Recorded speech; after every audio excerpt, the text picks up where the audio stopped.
What's happening, weirdos? This is Howie Mandel. What a big get. I'm so thrilled that he's here on the show. I'm so thrilled you guys are here to listen in. It was an awesome conversation. I've been a fan of Howie's since Bobby's World, which we talk a little bit about, and also, obviously, Deal or No Deal, America's Got Talent. This guy is everywhere, and he's also a wonderful comedian and a wonderful and interesting person, so I'm glad you guys are here. Check out Howie's podcast. It's called Howie Mandel Does Stuff, which I was a guest on, which was a lot of fun. And also, come and see me on the road. Pittsburgh is next, followed by Buffalo, Milwaukee, Minneapolis was just announced on October 12th. Go to PeteHolmes.com for all of these. And then Denver, coming back to the Comedy Works also in October. So hope to see you at any of those. Go to PeteHolmes.com, as I said. And the next Largo show, if you're going to be in the Los Angeles area, is on Thursday, September 5th. Thank you to everybody that was at the Largo just this past week. Brett Goldstein was there. The Milk Carton Kids were there. It was just incredible. Always the highlight of my month. And the next one is on Thursday, September 5th. All right, everybody. That's it for Up Top. I hope you enjoy this chat. Thanks for tuning in. Enjoy Howie Mandel. Get into it. Look at your boy. That's my boy. You got a boy. I got a boy. Would you want your boy... This isn't a stock question. I'm going to touch the chair in lieu. I think it's funny that people make fun of your condition. It's like a serious... Were you making fun? I wasn't. Well, you know, people make light of it. I'm like, I'm going to touch the chair instead of touching you, Howie. I don't want to derail you off of whatever your thought is. Please. But the one thing that I've learned is, and this is how my therapy started, is no one has to live in your world. You have to figure, talking to me. Yeah. I have to figure out how to live in yours. So you should not be afraid or even conscious of the fact that you're touching my chair. Okay. But it's worse. It's more than conscious. I'm like going like, and I wasn't really, but the comedic instinct is to go, Howie Mandel, germaphobe, and OCD. These are like debilitating conditions. Yes. When I listen to you on Conan and stuff, yes, it's fair game, which, you know, comedian first, guy with OCD and germophobia second, it seems. Well, to others. Well, that's exactly my point, is I'm assuming comedian paths, and I can be like, oh, don't worry, I'll touch here. We're talking about something that stops you, or used to, from showing up places. It still does. It still does. It still does. It's a constant fight. The truth of the matter is, so then from my point of view, is...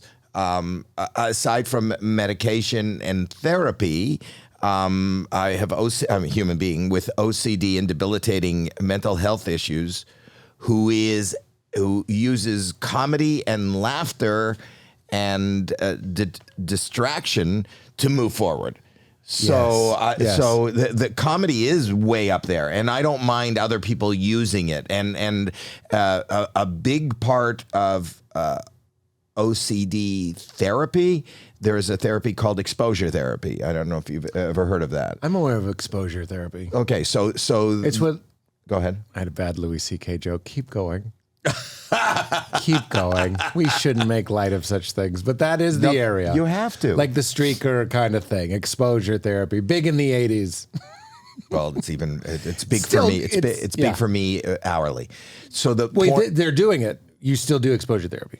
I'm not in that program right now. Yeah. But I've been a part of it, and the truth of the matter is that it's not bad for me to be exposed. It's just kind of tests my coping skills, which, you know, life from the moment I open my eyes is about coping. You know, and well, then, like all kidding aside. I'm sorry. Like that kind of sucks, dude. There you go. Hot take. Like, I feel for you. If you feel like and by the way, you're also not alone.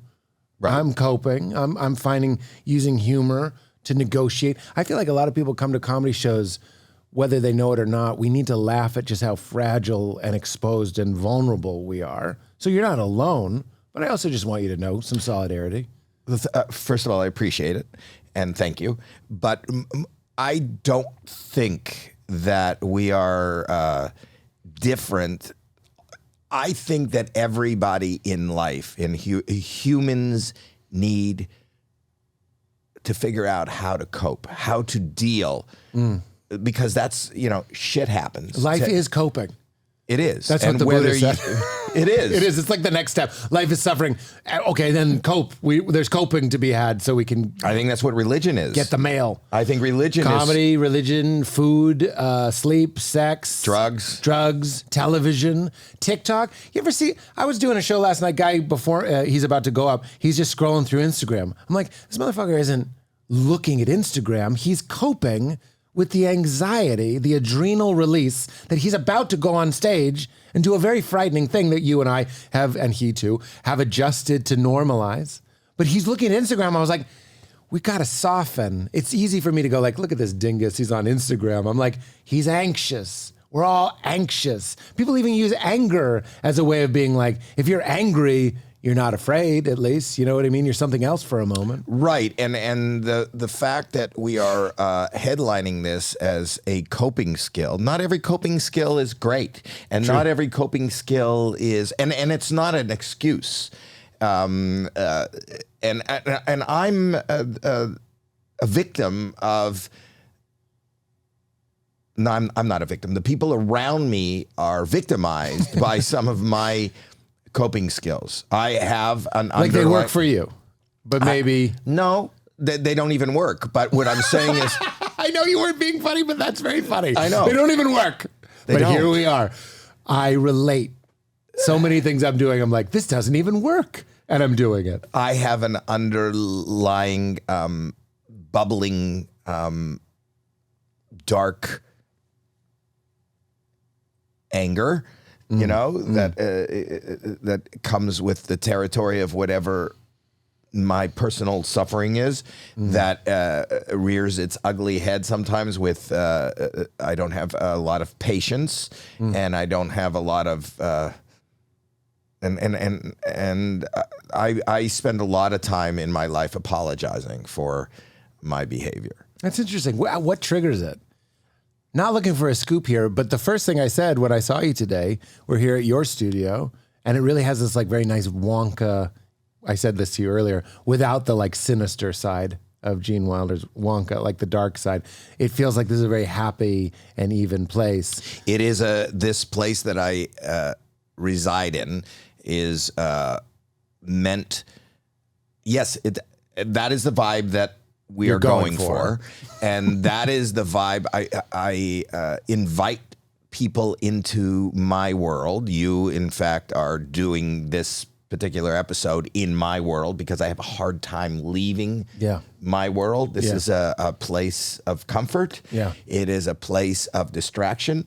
It is a place of laughter. It is a place of art, and whether that art be technology. And you'll see a world of Howie's imagination. Giant donut. Yes. Everything's clean. Yes. Apparently the bathrooms that everybody else uses is not the same. The guest bathroom has a non-antimicrobial soap, which I thought was worth noting. Well, it's just about basic bitch soap. But I wash real good for you. Thank you. But with bitch soap. But I've never been in that bathroom. I know, but I'm the threat. I'm the threat. You're not making me comfortable. But the guest bathroom should be the best bathroom. So can I tell you what? It was a little trigger, but I'm over it. I'm over it. You don't need to apologize. How did you? But I am sorry. How did you cope? Take me through your cope. Well, it wasn't a cope. So you came in. I did not know that you used the bathroom. You used the bathroom. Yeah. You came in and very politely said, "Hey, I'm here a little early," and you gave me the fist bump. The Mandel. Wet because last time I was here, I dried on the towels. Lots of towels. Trees are screaming every time I'm in the bathroom. They're not towels, paper towels. PTs. Yes. PTSD. Paper towels. I go out and I remembered you giving me grief that last time they were still a little wet, even though I many toweled them, that I wiped them on my... Why can't you dry them? All the way? Isn't that the point? I'm just going to get them I damp? think a little, like, you know, like a challah has like an egg wash. That's how much moisture should be on your hands when you're done. So here's the thing. I'm not a big toucher, but you dampen my fist with your fist and then regale me with how shitty the soap is. Yeah, that's true. Yeah, I came in hot is what we call that. Yeah. So I'm going like, he doesn't think his hands are clean. But they were clean. See, you know, in the non-germaphobe world, I know you know The regular this, world. the non-Mandel world, Mandel, we, sometimes I'll shake somebody's hand and you say, oh, wet because I washed. And that's a comfort. It's like, instead of I didn't piss all over myself, I'm not having an anxiety attack. It's wet because it's clean. Right. So the cleanliness, isn't there like a fork in the road there where you could go, oh, good, it's wet. That means he washed. Couldn't we make that choice? Or is that what we're talking about? Which I would have been okay with. Yeah. But it wasn't, it's wet because I washed.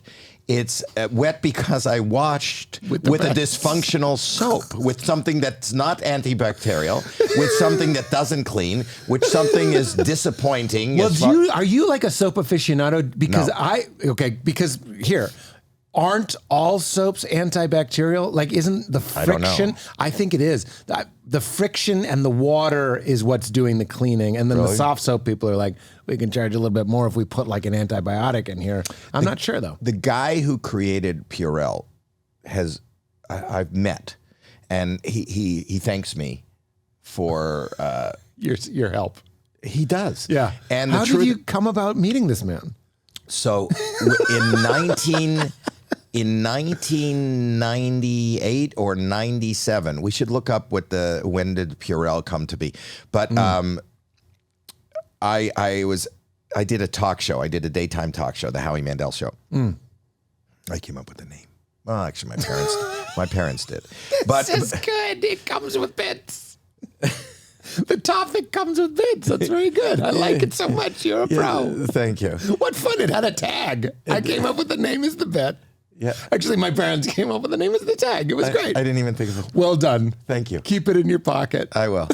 So I was suffering a lot, but I know, and I wanted to do a show. It didn't turn out to be a great experience for me, but a big part of the experience it was everybody's going to come on the show, and as a host, you have to shake everybody's hand every day.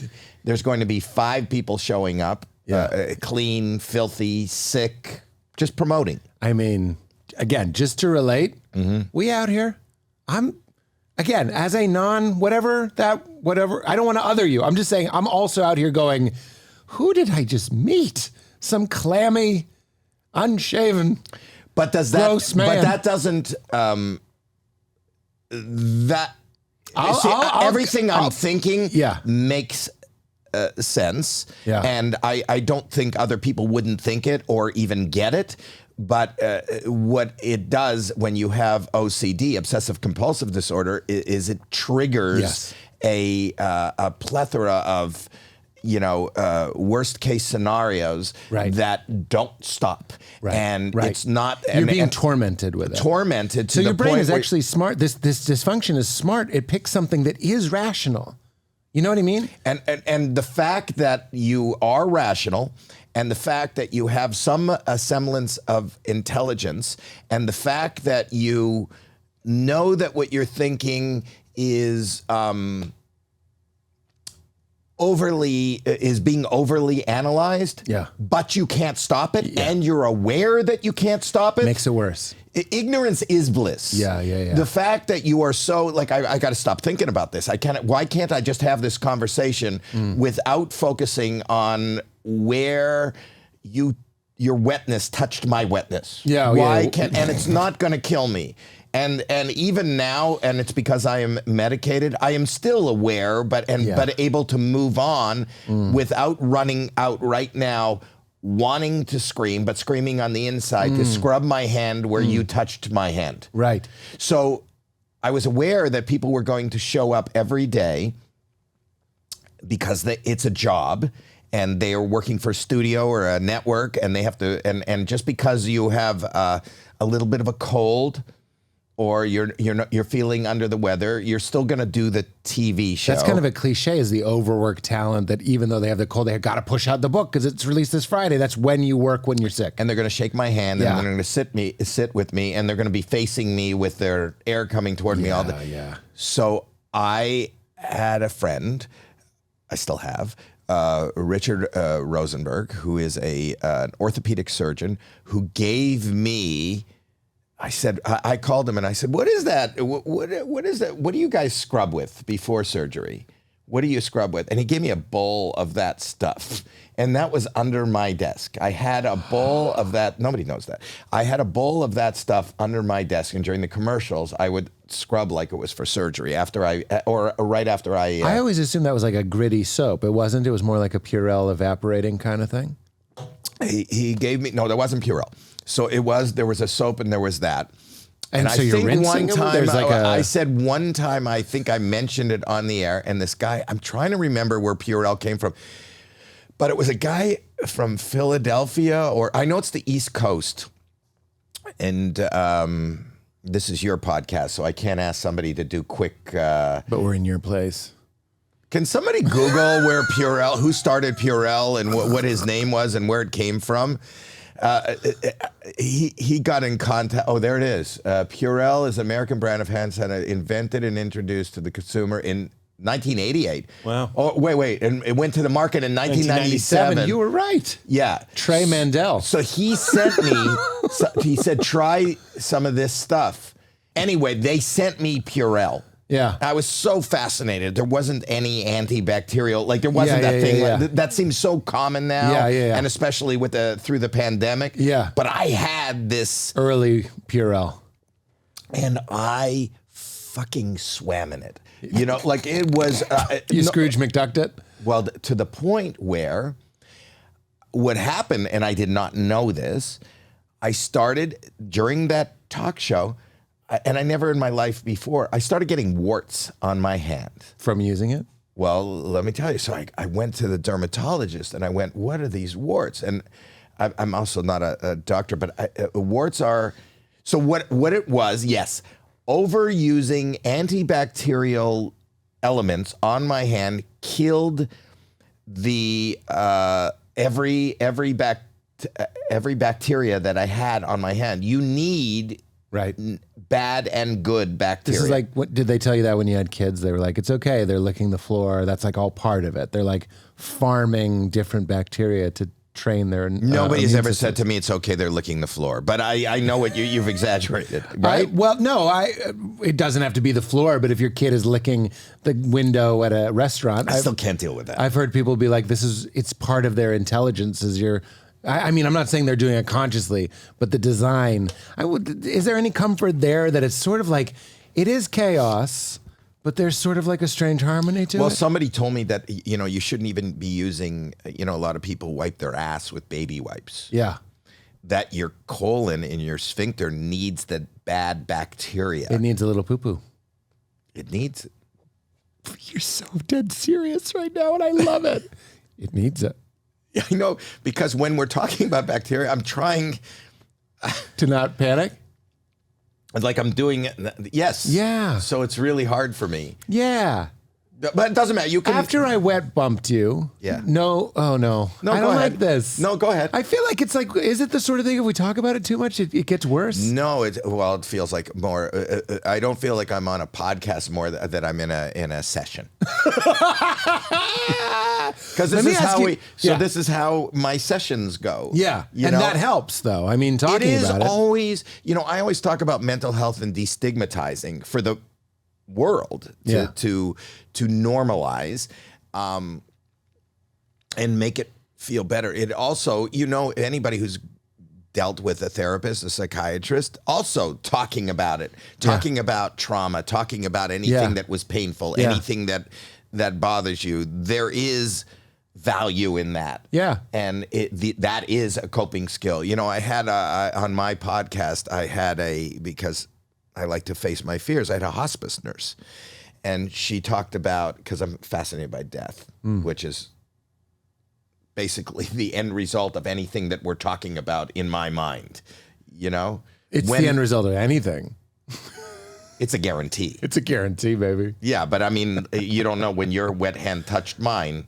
That's where it goes. Could that have been it? Yeah, I see what you're saying, but yeah, no, I think I'm also very interested in death. Go on. Yeah.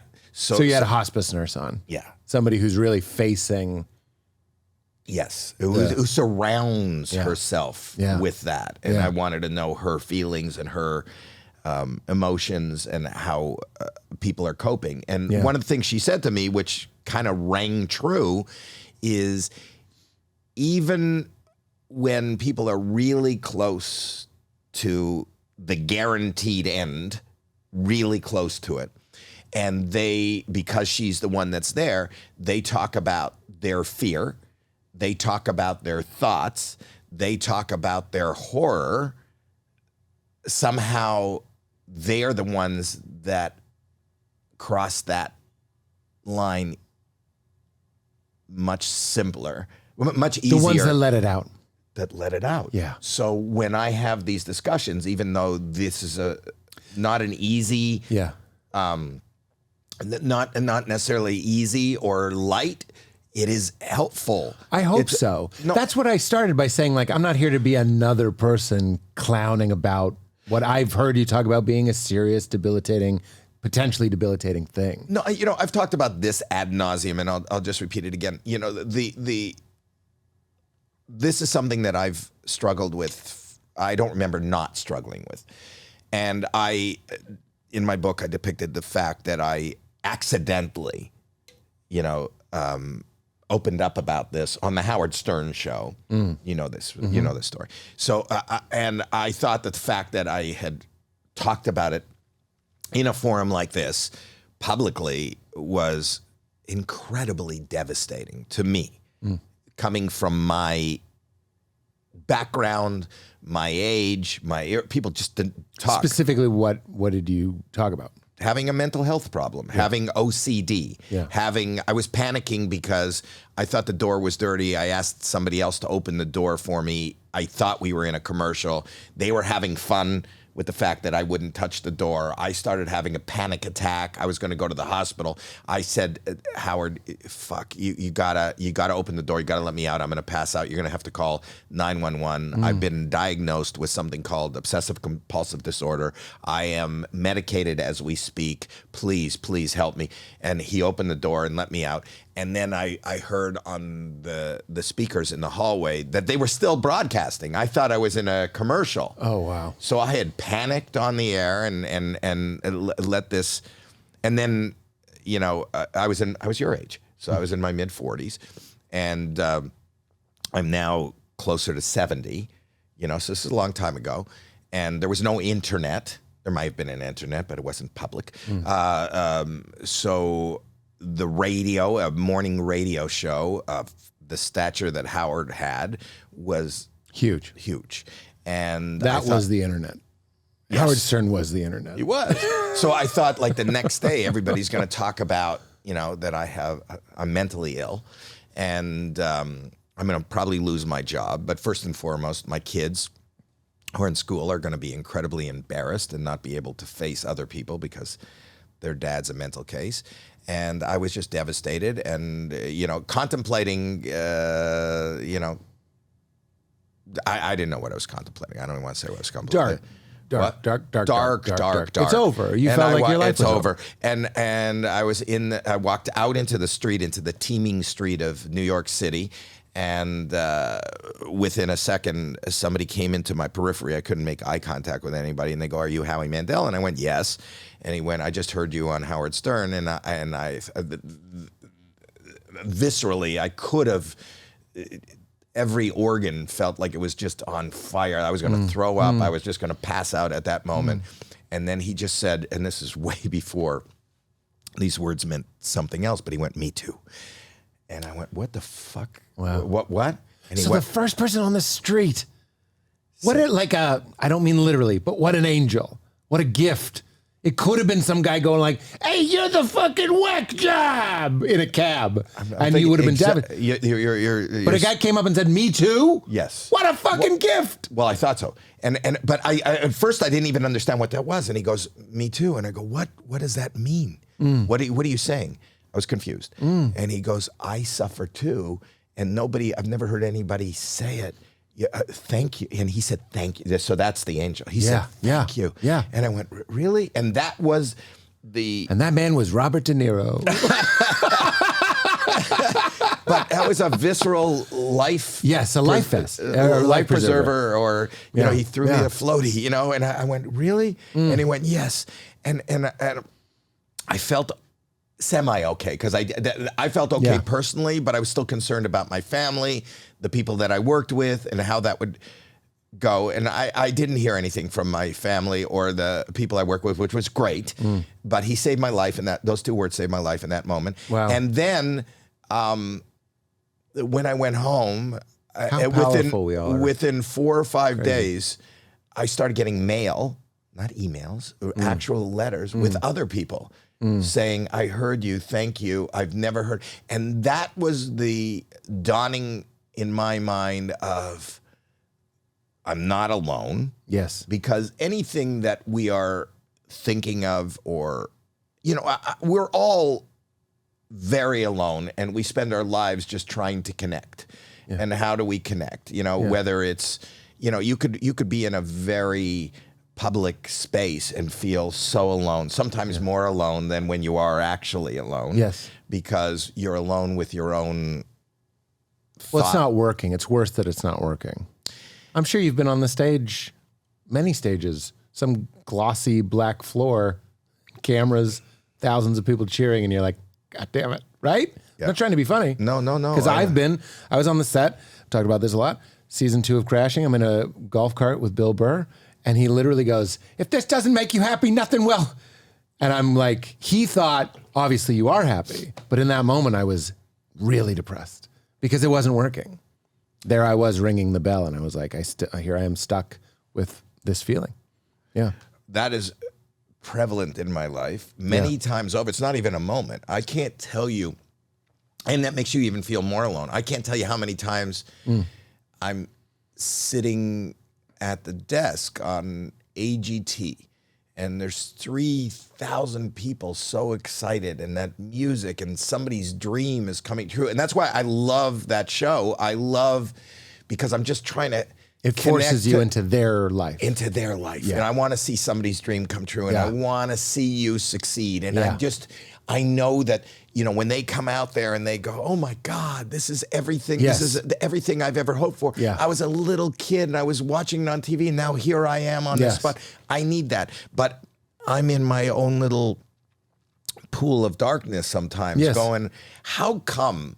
And it's even more devastating. So there you are in a golf cart on your own show. Yeah. You know, people will come from all over the world just to maybe witness a set on a TV. That's right. You know, it would have been a contest winning. Visit the set of HBO's Crashing. Watch Bill Burr shoot a scene. Like, that would have been a cool prize. So knowing and being cognizant of this is a very bright spot in our world in this moment. And in this bright spot, I am the antithesis of this brightness. Yes. Even it's more like this human eclipse, you know, like, I mean, it's just like this, it makes it even more prevalent. Yeah, I'm reminded of the analogy, like the brighter the light, the longer the shadow. It's like if you get really close to a light and you look behind you, your shadow's bigger than when you were far from the light. Wow. So you're in these peak experiences on AGT, and if you turn and look at your darkness, it's actually bigger because you're so close to something so bright, if that makes sense. So I spend my life trying to gravitate toward laughter, art, brightness. Yeah. This milieu that I've created here, because to fight what's going on inside me constantly. When I did my podcast, we talked a lot about spirituality. And one of the reasons, this is where I'm going to go with this, is like the loneliness and this feeling that I relate to, that I've had those moments where you're surrounded by people and you're surrounded by success and you feel completely alone and detached right? That separation, the Howard Stern moment. I'm separate. I'm other. Everyone's going to know. My life is over. And even the germ stuff, and I think it's why people have like an unconscious, why they like making fun of it, is, you know what I'm saying, is like, it's almost like being a little person. I'm not trying to be funny. It's so easy to make germ jokes. It's so easy to make size perspective jokes. It's kind of lazy, if that makes sense. Is it, or is it the you know, I think we talked about this, but if you look at the masks of theater, of comedy and tragedy, I think they're really close. Yeah. And when and the even the whatever wells up inside of you in a moment to make you cry is very close and almost indistinguishable from what could well up and make you laugh. You know, that emotion for me, and I don't know if other people experience that. I heard you talk about that on Santino's. Do you know the oldest joke on record? One of the oldest jokes on record that they found on like parchment? No. It was. Unfortunately, it deals with a guy buying a slave. It's thousands of years old.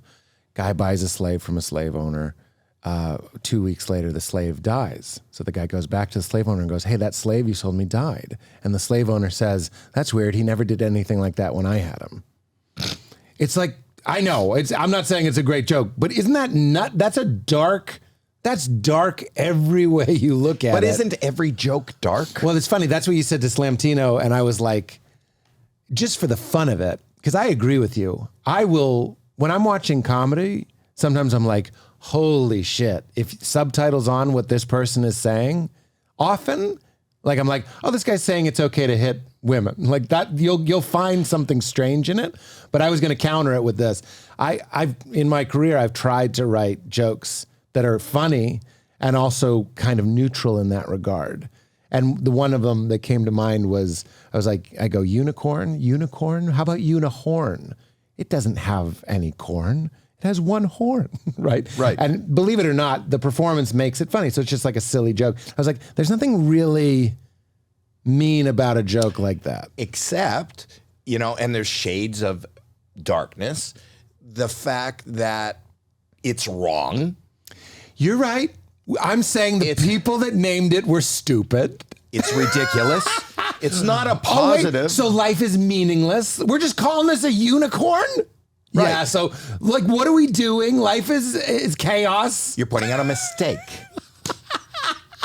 But isn't that the truth? I'm sorry. That's okay. It's all right. Don't worry. I just felt very close to you in that moment. No, I get it. Point out that too is... There's no positive. You can't say there is no joke, there is no routine, there is no humor in saying, did you ever notice how wonderful childbirth is? Right. What about Seinfeld? He goes, when I'm in a hotel, I like to pretend the hotel soap is regular soap and my muscles are huge. That's pretty benign. Is it? Some people are weak. No, that they give you, it's kind of like your entrance today. They really give you shitty, tiny little pieces of soap. And that's a joke about coping. He's like, it's not a bad thing, it's a good thing. Right. This is fun. You could have a whole podcast. But it's just the mistakes of life, the irony of the life. The cheapness of the hotel. The cheapness of the hotel. Why can't they just give me a fucking regular piece of soap? Why can't they? But you know how I work with this shitty, like we all make fun of this tiny little piece of soap. Yes. This is how I cope with it. Yes. So he's showing you a coping skill. There is no joke. There is nothing that's funny that isn't born out of the inaneness, the ridiculousness, the silliness, the wrongness of whatever it is, whether it's an object, whether it's a relationship, whether it's a coping skill, or whether there is nothing. I'm going to give you another one because I think you can do it. I have a joke where I go, what do you think the employee discount is at the dollar store? And I go, you think it's just take it? Go. Tell me. It's dark. I know. It is. It is. Tell me. For fun. The fact is, it's so fucking cheap already. Yes. That what? It's shit. It's shit. I'm saying stuff. it's shit. And really, I'm going to say it because I don't want you to say it. It's like, I'm saying like, who are these poor sacks that have to work there and they have to get a discount on this fucking shit that I don't even care about? And that's why it's it's fun. grotesquely classist. It's privileged. Right. It's like, what is your world even like? It's a little bit cruel. That joke's a little bit cruel. After this episode airs and people watch it, the people who watch it and connect with everything we're saying, have we just ruined humor?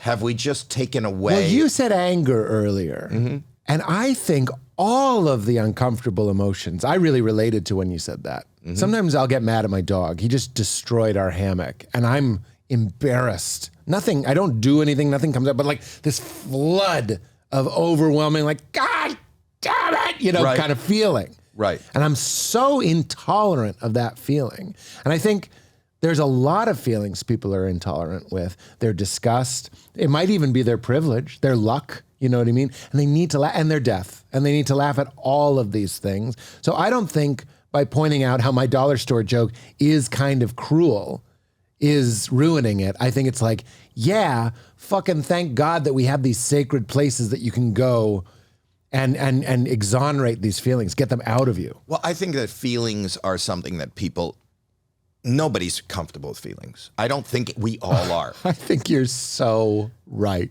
We don't act like we are. These smoke bombs that go, what the fuck was that? But we're either way over the top or way under the bottom. And I think that humanity just wants, what we strive for, what we is comfort. We just want to be comfortable. Nobody's comfortable for any amount of time. And if you become somewhat introspective, you're not comfortable. And what happens is, and we talk about this a lot in as far as, even being my age and doing the things that I'm doing, most people don't do these things because what happens is, as a young person, you are uncomfortable with who you are, so you work really hard at trying to become what you think you should be. The way you should dress, the music you should listen to, what you're responding to, how you should talk, how you should, you're looking at pop culture, you're looking at, and you do that, and that the music speaks to you, and this and that, and it comforts and you get a little identity from it. Yeah, but it's not really your identity; it's the identity, popular culture's identity. Yeah. But you're building a little mosaic that you call your personality. Then what happens at a certain age? You don't have the energy to continue to search this out. So you find, your last haircut, the way you like to dress, the music you like to listen to, and you just live in that. And then you also become uncomfortable with the younger people in as far as trying to explain to them and sell them that your music is not music. Right. My music is music. Right. It's just crazy. You see what the kids are doing? Right. And there's neurology to this. They're neural grooves. Literally the groove for you, for Steely Dan, I'm assuming. I love Steely Dan. Thank you. So I was right. I was listening to Steely Dan on the way down. But that groove is deep. It's literally physically deep, I believe, in your gray matter. Except that one of the switches that went off, and maybe it's my need to understand, my son 20 years ago, my son who produces, 20 years ago, I called him at 3 o'clock in the afternoon and I woke him up. And I said, what the fuck are you doing sleeping at 2 o'clock in the afternoon? You got to get a job. I come from that era. You got to get a job. And he goes, I was up all night working. I go, you were up all, how come I don't know you have the job? What were you doing? And he says, we were downtown throwing water balloons off a building. And I go, you were working. This is your fucking job. He goes, yeah. And he ended up showing me a check for a huge amount of money. I go, what is this? And Water balloon money. It was YouTube, and he was a YouTuber, and I go, tell me about this YouTube, and he was showing me videos that had 50 million hits, 50 million people, and I would read the comments, and they would say, predominantly a comment on something like that would go, this is hysterical, this is funny. This is the funniest thing I've ever seen. And I'm going to be honest, I watched it and I said, well, I don't get it. I don't know why you think this is funny. Which sent me on a mission, which, first hit me like, am I on another fucking planet? Did I just lose my mind? How do I not get that? And then I realized that culturally, we do change. We do, I think it's very evident now with, they call it the negative is woke, but there are things that are acceptable now or not acceptable now that were acceptable even in our own comedy.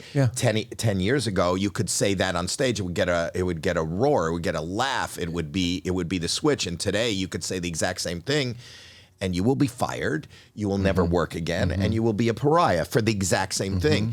By the same token, even music, when people say, when you talk about Steely Dan, that was music, this isn't music, but even Steely Dan, for the people that grew up in the 30s, Steely Dan wouldn't have hit in the 30s, when a barbershop trio was fucking amazing and great. It's just that was the ear, that was the culture, that's what people responded to. And that was a collection of neural grooves that like synced up with one another. And then young people, fresh brains come in and they want something new. We always want something new, even if it's something we've done before. Right. I was joking that some of your texts are younger guys, but they look like kids I went to high school with because we just recycle things because it doesn't even matter. As long as it's what they're not doing, I'd like to do it. Because, and that's what a trend is. But it's also saying... exactly what you just said. I don't want to do it like they used to do it. How do they do it now? That's what you were searching for when you looked at magazines, those are the sneakers that everybody's going to wear. It's another identity. I was just talking to my wife this morning where I was a kid and I never got really into banning Harry Potter, but I was a religious kid and Harry Potter, somebody told me Harry Potter was witchcraft. And the appeal to that for me wasn't really anti-Harry Potter. It was that it was pro me having more of an identity, fitting in more with my group. We all have to fit in. That's what I'm saying. We as human beings, just like dogs are more comfortable in packs, we are tribal. Yeah, and that's what makes comedy so fun. Sorry. Right. But isn't it great when you meet comedians and you're like, oh, our tribe is we bond over these crazy things? Instead of me being like, oh, Harry Potter. Or I identify the audience as a tribe because I was saying when I first got into comedy, everything I've ever been punished for, expelled for, hit for is what I get paid for. I was a pariah as a kid. I was not, I'm not the witty wordsman who had a brilliant quip to something that was happening. I'm no Seacrest. Just say it. I'm no Seacrest. Just kidding. I'm trying to think of another host. But it wasn't even a host. I'm just saying, like, I'm not Seinfeld.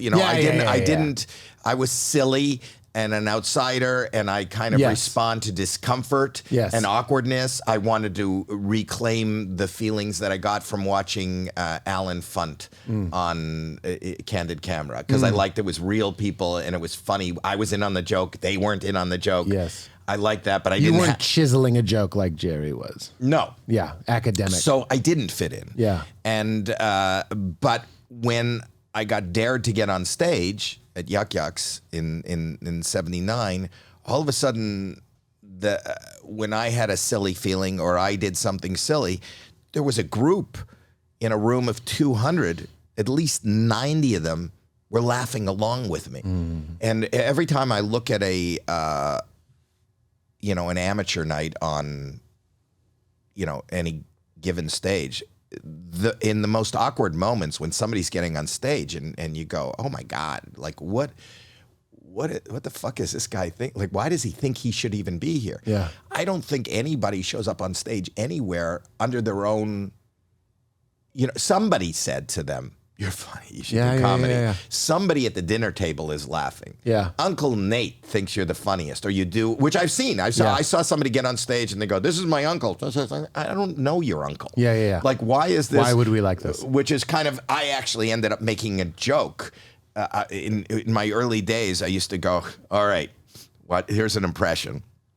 And I used to go, hey, you got a cigarette? And then I used to stop and it would be silence, which I thought was hysterical. And I'd go, oh, I forgot to say, that's Steven, who lives 2 doors from me. And if you knew him, you would say it's uncanny. I forgot to say who it was. That's why I didn't get the laugh. But that was speaking to the fact of, you know, we all have this pool of garnering an audience, you know? Yeah. And I and you have been lucky enough to be able to, because first and foremost, we have to be entertained by what we're saying. Yeah. You know, we're the first, you know, there's a saying that says, if you could just make one person laugh, I'm doing my job. You have to make one person laugh. Anybody who goes out there and is doing something that you don't think is funny, but you think they'll respond to, you're toast. You're toast. You're toast. But if I think this is... You gotta believe it. You gotta believe it. Do you know, it's my favorite Bono, I guess I have a list of Bono quotes I like. That's actually true. But he says, I can't hit the note if I'm not feeling it. And when you're doing, I did 6 shows in Chicago last weekend. That 6th show, if you can't find that little ember of why you liked that joke and blow on it real hard, you're toast. You're fucking toast. You can't just sell them a toaster. Right. You have to love toast. Right. And those are... I toasted it. I did toast too much. Too many toasts. Can I say, sorry, do you finish what you were going to say? No, you're the guest. Go ahead. No. I'm interested. I'm interested in you. The parallel, the through line here is separation and merging, right? Yes. Germophobia and isolation and loneliness and death. This is all separation. Those are all kind of offshoots of I'm a separate individual going through the world. And merging is like, the audience. You said 90 people are with me. And we love that. But I'm also more cognizant of, which I have to fight, that even when we go to a town and you sell out the club, you sell out the theater, you sell out that, there's millions and millions of people that live here that went, I don't give a fuck. Oh, that bothers you? Does it not bother you when you're playing a room of 1,000, you're playing a room of 500 and they're roaring and you see one face in that crowd that's just sitting there going, do you not end up, I think every comic does, do you not end up laser focusing on the one person that's not enjoying it, that's not getting it? I think we all have to fight. Talk about coping. You have to go against that instinct. Right, but logic would say, I don't give a fuck. They're roaring. Listen to this room. Well, compare and despair, right? You've heard that. No, tell me. Compare and despair? No. I believe it's from the program. I'm not in the program, but they say compare and despair. It's one of the best. Tell me. So like, you know, I'll go to a town and let's say I sell 1,000 tickets and I'm grateful until I see, it's a momentary eclipse of that gratitude, is I'll see a theater that's 3,000 seats and the guy headlining it is a known sex offender. I'm not talking about Louis. I'm talking about like active, gross people. And I'm like, this motherfucker just sold 5,000 seats and I'm, you know, on Instagram going like, hey, everybody, I'm in St. Louis. You know, I'll have a moment of compare and despair. And I'm like, shut up. You know what I mean? That's one of my coping strategies. Shut up. Really? And you're able to just shut up? Well, shut up is a playful way of saying like, let's look at what we have. I say that to my daughter all the time. She's a little too young to get it. But if she's like, oh, Nico has an ice cream and I don't, I just go, what's the secret to happiness? And, you know, it's going to be one of those things she rolls her eyes at. Focus on what you do have. That's the secret. That's dad telling you that. That's your own mind telling you that. But everything that surrounds us, our entire environment, and especially now for children that are growing up now with social media, they have access to, and all that social media does, and all that media does, and all that our world does, and everybody in the same room is, look at me. This is what it's supposed to look like, even if it's bullshit, even if you're fucking with your pictures, even if you're standing in front of a jet that you don't have. Or it's a toilet seat and you're pretending it's a private jet. Have you seen that one? That's real. Yeah. People hold up toilet seats and they go, oh, flying private. Yeah. Okay. And it looks like, but I'm just saying that it's about making us feel bad. Yeah, totally. I'm completely with you. Yeah. So it's really hard to raise a child in this. It's all just ice cream now. But by the same token, even without that, when you are trying to garner an audience, you know, we have the need, we being people who have made a choice to be in the business that you and I are in, because it's hard. This thing of ours? This thing of ours. you have made a choice to garner or farm acceptance from people that you'll never meet, that don't really matter in your life. And you will stand up there begging for acceptance, and that acceptance being laughter and buying a ticket, and feel bad about the other person down the street who just sold double what you sold, or just and is a criminal. Yeah.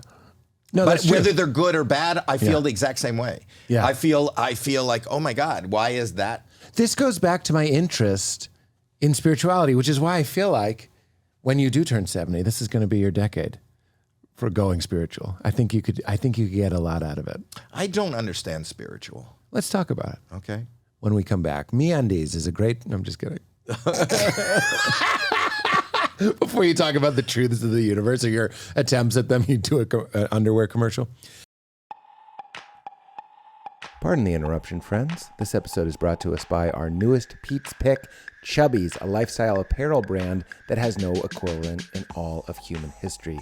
What is Chubbies? They make the most comfortable clothing with the most unique designs ever. Like just last night, I wore their coastal cotton Sunday shirt, and the color was called the Soft Sunset Sky. I looked great, and it felt fantastic on my body. That is a win-win. Chubbies offers a huge variety of high-quality men's apparel, from super stretchy shorts and swim trunks with 3 inseam lengths, depending on how much of your beautiful thigh you want to show. They also make pants, polos, button-downs for when you need to hit up your favorite brunch spot. When other people see you wearing Chubbies in the wild, they are bound to say, oh wow, that person's wearing Chubbies. I now immediately respect them and think they're cool. Try their iconic original stretch shorts. They're amazing, comfortable, and stylish, and made with the stretchiest fabric, and I appreciate this, an elastic waistband for max flexibility without sacrificing style or comfort, so you can feel good and look good. And also try their Friday shirts, as I mentioned up top. Their swim collection is incredible now it's the summer. This is a great way to support the show. For a limited time, our friends at Chubbies are giving weirdos 20% off with the promo code WEIRD at checkout at chubbyshorts.com. That's 20% off. It's huge. Off your order with promo code WEIRD. Support our show and tell them we sent you. Tell them you heard it on We Made It Weird. You Made It Weird. I said it wrong. Tell them you heard it on You Made It Weird. Don't just blend in with the crowd. Stand out with Chubbies. Go to chubbyshorts.com and use promo code WEIRD. We're also brought to us by our friends at Living Libations. Living Libations is a great way to support the show, because no matter what you are using, if it's your hair, your nails, your skin, your eye, your teeth, even baby products, something small, something big, it supports the show. And Living Libations makes a badass, highly effective, and natural alternative to whatever random chemical nightmare they're selling us at 7-Eleven. I got into them by using their Zen Shave Lotion. It's the only shaving cream that is so natural and real that you can actually use a dab of it as your aftershave. Try doing that. Actually, don't try doing that with a can of pressurized blue goo that you bought at CVS. It's too toxic, and these toxic chemicals get into our body through the skin, and it's just not how we're supposed to be living. Living Libations, you read the ingredients, you will recognize every single one of them, and it works. The Love the Sun zinc-based sunblock. I'm talking about the skin care. Every night we put on the skin care, face care, creams, oils. They're amazing. They work, and you can read the ingredients and feel great about what you're putting on your body. So get something big, get something small. Tell them we sent you. Go to livinglibations.com/weird. You'll get 15% off. livinglibations.com/weird. 15% off everything you could possibly need in your medicine cabinet, in your beauty cabinet. Do yourself a favor.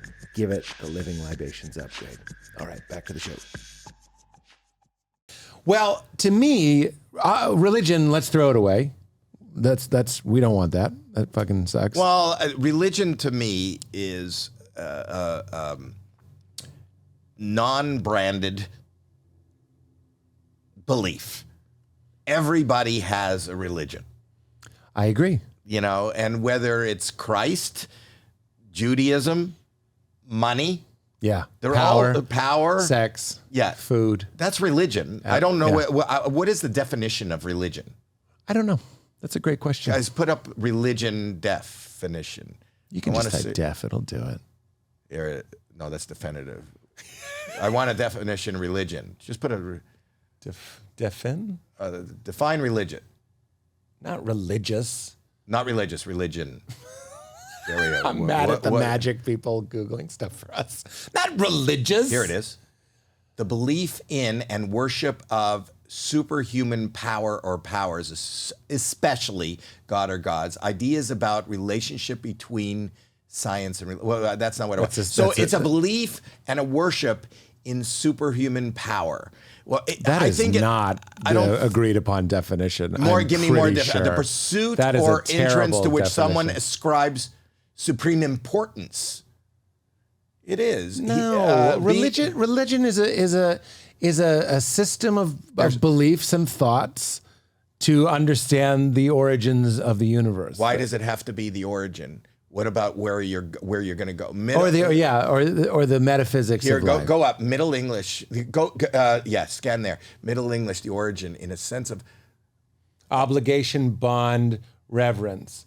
So reverence and obligation and bonds. Believe and listen to, people listen to, and I believe worship, something that they think is more powerful and ascribe to. If they can achieve that, then they will be in a better place. I'm going to say that's a garbage definition. Religion, religio, right? Ligio, I just was reminded looking at this. Ligio is like ligament. It's to connect, so reconnect. The purpose of religion at its higher function, at its higher levels. I'm not talking about cults. I'm not talking about just cultural identity. I'm not talking about Easter and Christmas nonsense. I'm talking about actual deep conversion. Religion at its best is to reconnect you to your source. And when we're talking about a source, we're talking about the beginning of life, we're talking about the end of life, we're talking about the meaning of life. I think that would be a passable definition of religion. Really? But what's happened with religion, and the reason why I was saying let's throw that away, is it gets turned into a culture. Like, I had Reza Aslan on my podcast. He's a religion expert, I guess we could say, teacher of those things. And he was like 97% of the function of religion is cultural identity. It's just a sense of belonging. It's your tribe. It's your tribe. It's tribalism. So nothing wrong with it. It's what do you do when someone dies? What do you do when someone gets married? What do you do when a baby's born? Or what are you striving for? It gives you a purpose. Yeah. It gives you, whether a lot of people freestyle that though. Like, I don't think Christian churches are necessarily saying if you pray for a parking spot, God will give you one.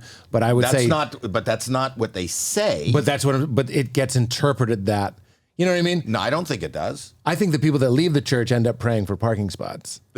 That's what I'm saying. But whether or not the pastor's saying you can pray for a parking spot, it gets interpreted. There's a God, he loves me. That's what they say. And he goes, well, if he loves me, he'll help me get a parking spot. He'll keep me from getting sick. He'll help me out of a jam. See, I think differently of the meaning of what religion is. I think religion is, we all, as I was discussing before with mental health, we all feel disconnected. Yeah. So first it's a connection. First Religio. and foremost. Connect. Yes. Which that's the part we need, as somebody who's a parent, who's raised children, I feel like we need rules. Mm-hmm. So we need to connect with a group that gives us rules, and we need to have a goal. Mm-hmm. So we strive for that goal. So religion, regardless if it's the church, the temple, Muslim, gives us rules to live by, because it's not comfortable to be alone and just do whatever you need to do. It's just not comfortable. It's Moses before he comes down with the tablets. Right. There's too many orgies, too many golden calves, too many torches. But if you watch, and I think I just talked about this someplace else, but if you watch like a little baby who, just wants the cookie that the baby next to them has, they just grab it. And if it's grabbed back, they just bite. Mm-hmm. And you got to. So we need those. You want, and kids want those. They won't ask for them, but they want them. It makes you feel more secure. Same with a dog. Yes. Honestly, I'm training my dog right now, and he loves knowing I don't want you to jump on me. He loves it, right? Because he wants to be a good boy, and you could unpack that and say because he wants me to feed him, and I'm giving him shelter. He's identified me as the alpha. The child identifies you as the source of food. So there's kind of like a dark philosophical consideration. That's exactly it. Yeah. That's whether that can be you're the church of your dog. Yeah. You really are. Well, that is the sales pitch of, in my opinion, bad religion, which is you're going to die. So that's urgency. If I want to sell you something, Right. we got to put a clock on it. Limited time offer. So your life is a limited time offer. So Right. you're going to die. So I got you on the hook. You're listening. Right. What happens when you die? Well, we don't know. Well, I know. And it came from this place. And here's the pedigree of it. And here's all the followers. So now you kind of believe it. That's just Amazon reviews. But we create new religions, right? Yeah, sure. But it's Mormonism. hard. It's hard to do. You know, they grow, but we like old. Old I is can't is remember sort of one what of the best it ways to was, sell but- one. Yeah, but there is a path to religion. There is a path to religion, and first it's a crazy person, For right? sure. Right? Yeah. It's a nut, and then there's a group of nuts, a small group of nuts. Mixed nuts. Yes, mixed nuts, Yeah. which becomes a cult, Well, yeah, of course. and then This is not a new point. and then Cults are religions that got very, very off. No, the- cults are just they don't have enough members yet. Well, usually cults go guns or sex, and that's what makes them don't go have to. sideways. Yeah. That's what happens to a lot of them. Suicide, or yeah. they continue to grow, And then they become a religion. and then it's a religion. I agree. And then you get a tax We break. agree.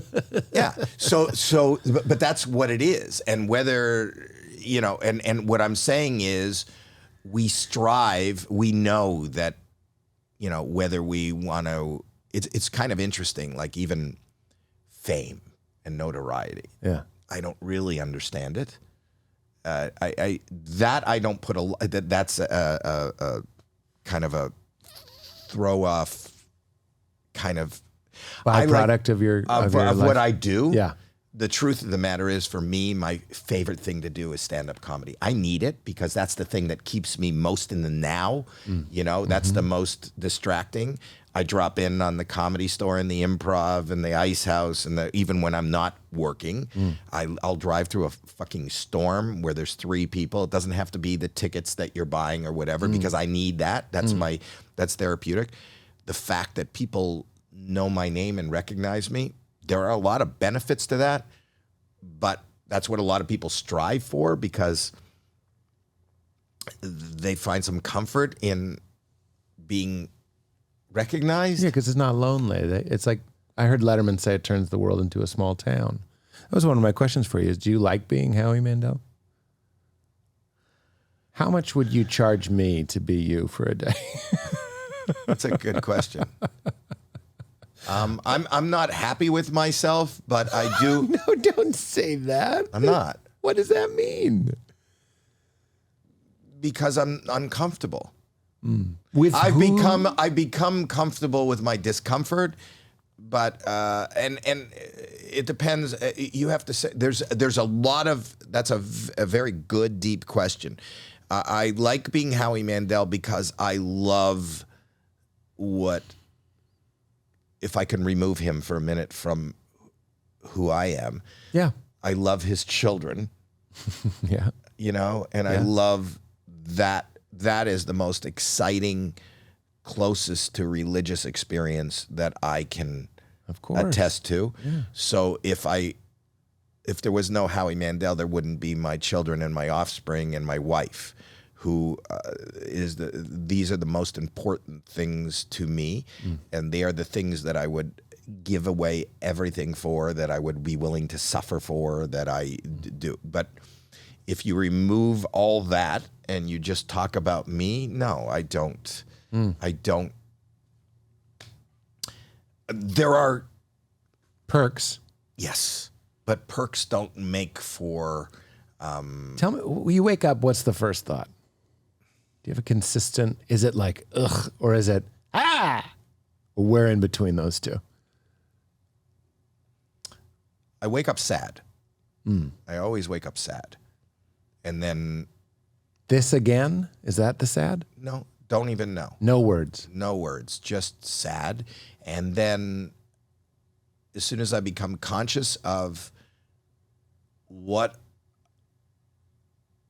I have to do, and what like just in the course of the day, and that perks me up. Yes. That you know, the fact that I was coming here and talking to you today, Yes. is something that I look forward to. I agree. No, it's the same for me. Like, I'm not trying to grief compare. I'm just saying we're all in this weird thing. Yeah, no, I know. But I don't wake up with a smile on my face. No, I understand. And I don't either. And when I think of my children, as soon as that, I become conscious of they're here and my son's going to be I'm very here. lucky that I have a 5.5-year-old and she's climbed in the bed by that time. So I do wake up with a smile. Yeah. But I don't always wake up with a smile. I've trained myself. The first thing I say every day is yes, thank you. It's a mantra. It's something I do. And it really works. It's like a rewiring for my brain. I don't want to sound like I'm minimizing because we're dealing with some non-neurotypicalities with your condition. I don't know how to say it without making me sound like I'm diagnosing you. I'm just saying I don't want to belittle it. But for me, one of my coping mechanisms, wake up and I say out loud, yes, thank you. I probably say yes, thank you 5 times before I start my day. Not compulsively. Wow. Routinely. Because your brain doesn't know what to do with it. Have you dabbled in non-resistance?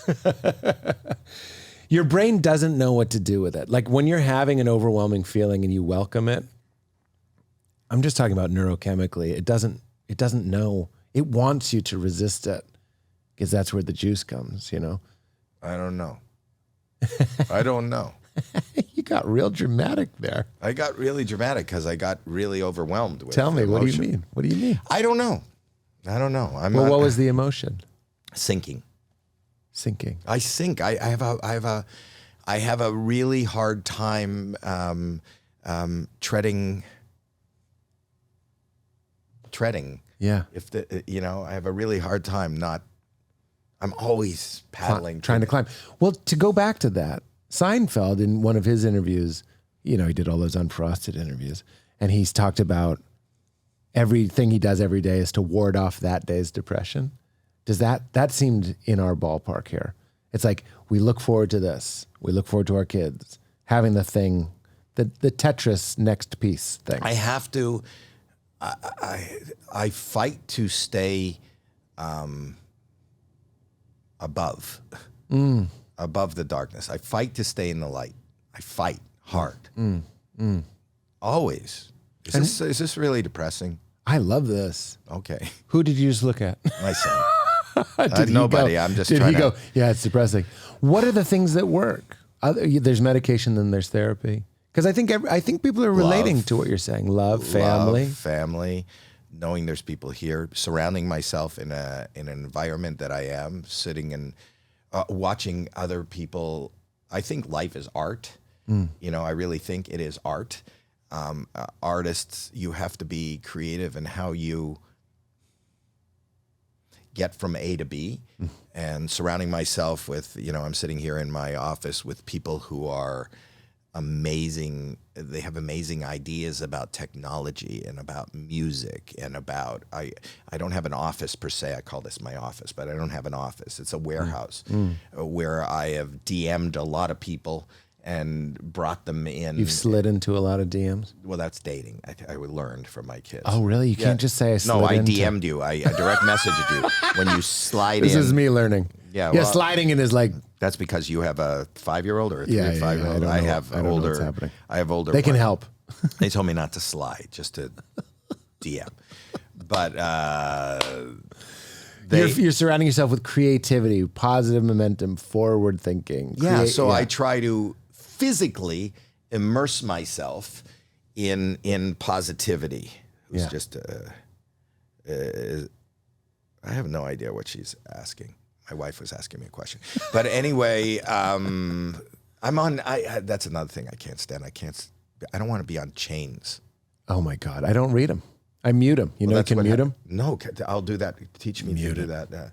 On your phone, if you swipe, I believe, right, a little thing with a bell with a line through it, you mute it. All my chains are muted. Because there isn't a... Get out of here. There isn't a chat chain that I want to be part of. If you enjoy a chat chain, if that lights you up, we'll never be close. You know what I mean? We're just fundamentally different people. If you're jumping into a chain, reading them all, responding to everybody's little jokes, I don't have that. Isn't that what a show is? It's just a giant chat chain where you're the only one texting. Yes, but I think the reason why you and I love stand-up, that immediacy, you were saying it snaps you into the moment. I absolutely agree. I also have some ADD-like symptoms. That was the diagnosis. So I can't say I have it, but I have the symptoms of it. But on stage, absolutely right there. It's always just the next moment. A chain is the opposite. I wasn't looking at my phone for 5 minutes. Now there's been 7 inside jokes and a photo. I can't. I get overwhelmed. But with stand-up, I always say that the needle's right on the record. It's just what's happening right there, and everybody's hanging on that one moment. It's the opposite of a text chain. Thank you. You're welcome. I didn't think it was. That's the only. That's my. If not happy place, my numb place, and Stand I up? don't mind. Yeah, it's like where I can. Just, Well, you take a break from Howie. But that's I'm my own worst enemy. I don't like being with me. I don't like hearing me. I don't like seeing me. I don't like this. Meaning I wish I could tell you how excited I am to be talking with you and have it land. That's very nice. Really land. That's very nice. You're a cool cat, man.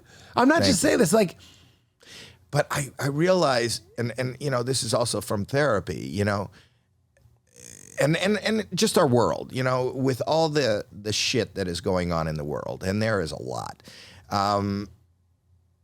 What becomes prevalent to me is that people live in the they, them. It's never me. You know what I mean? They look to whether it's politics. You mean othering people? Othering. Yeah. You know, and they do that even, and that's my problem with religion. And I'm spiritual. You're looking to a higher power, another group, somebody else to suffice whatever your needs are, whatever you think your needs are. And I don't know that your needs are anything beyond what I said most people want. Is just comfort. Right. Is just complacent. Yeah, I just want to be. I just want to be okay. Yeah, comfortably. I just want to be. You know, because even when in the seconds that you feel okay, you go look at Instagram or you look at the other theater and you go, look at how many more seats. Right. Like and even the fact that you believe because of you know, whatever they've done in their past, they don't deserve that. Why are all the people going to that? I want this. Yeah. It's not they shouldn't have it. I mean, that's how you're articulating it. Right. But it comes out as I want that. I'm a better person. Yeah, I deserve it. I haven't sinned like them. Yeah, that's right. And I got half the audience that they have. That's right. And they're a sinner. That's right. But you know, I don't like that you're right, but yeah, that's right. Right, but it's easier rather than it's easier. It's just nice to be. Angry is better than sad. Sitting down and sad. Look, I've looking at yourself. Yeah, I've done such a good. Maybe it's because Maybe I'm not that funny. Yeah, that's the harder thought. You know, so you're seeing, you know, and especially in our world of comedy, you know, when I came out here, you know, I got into comedy on a dare. When I finally came out here, and you know, a lot of boxes check. You know, I was really lucky. There happened to be a guy in the audience who was doing a show called Make Me Laugh, and I got Make Me Laugh, and got me the Merv Griffin show, and Gene Simmons saw me, and I opened for his girlfriend. It was Diana Ross, but I am silly. I'm not a wordsmith. I like the silliness. That's what I personally respond to. You also run on a very clean, to say something positive about anxiety, is it sort of is your pilot light. There's like a white hot, tell me if I'm wrong, little anxiety that you can rely on. Meaning when you went up on stage on a dare, you're just burning with manic nerves. But I didn't know. Comes out I didn't. Funny. But I didn't understand that. And if you watch the, you know, my early, even the young comedian special with it, I did with Seinfeld and Richard Lewis, and that it's painfully aware that unlike these other people that are on the show with me, I don't have notes. I don't have anything written down. Right. And I'm just going, I'm not trying to be funny. You have a disorder. You have like an anxiety. But that's not even a disorder. I think that's probably the most relatable thing to me. If you pushed anybody on stage, and I think that's why, you know, laughter is an uncomfortable relatability. You're laughing because it's uncomfortably relatable. So when I'm standing on stage, and there's cameras on, and millions of people are going to see it, and even hundreds of people in the room who don't know me, and I'm going, and I got nothing, and I'm painfully aware that I have nothing, and I'm going, okay, all right, okay, and I'm thinking of it in front of them, and they start giggling at the fact that I don't know, this is not an act. I'm going, okay, Right. and they start giggling at that, and then they're giggling, and I'm going, what, okay, tell me, what? And they're laughing at that, and that becomes my catchphrase. And then I have my hands in my pocket, and I pull out a rubber glove, which I'm carrying around because I don't want to touch a fucking public restroom because I'm out in public, and I pull it over my head, and I'm breathing, and the fingers are going up, and they're roaring, and I pop it off my head, and they scream, and I go, good night. I did understand eventually that what was funny was my reality, and I shouldn't try to write my reality. Let me just try to live my reality. And I became painfully aware of that when I finally moved out here, and I watched Richard Pryor each and every night put together his Live on the Sunset Strip. And, you know, he showed up. I watched him show up. His neck was bandaged from his burns. He did freebasing. He almost died. Yeah. He talked about that, and He lit himself on fire. yes. Yeah. But on stage, he started talking about that, and up until that point, the comedians I was aware of, it wasn't that I was emulating anybody or even wanting to be a comedian or in show business, but I was a big, Rodney Dangerfield fan and George Carlin fan, and even Bill Cosby's albums and things like that. And if you think about everybody that I have just mentioned, they all had basically written fake material in as far as, Rodney didn't have a lawyer called Dr. Vinny Boombat, or Vinny Boombat was, I'll tell you, and he was doing jokes. Yeah. And George Carlin would do the hippy dippy weatherman, and these were jokes.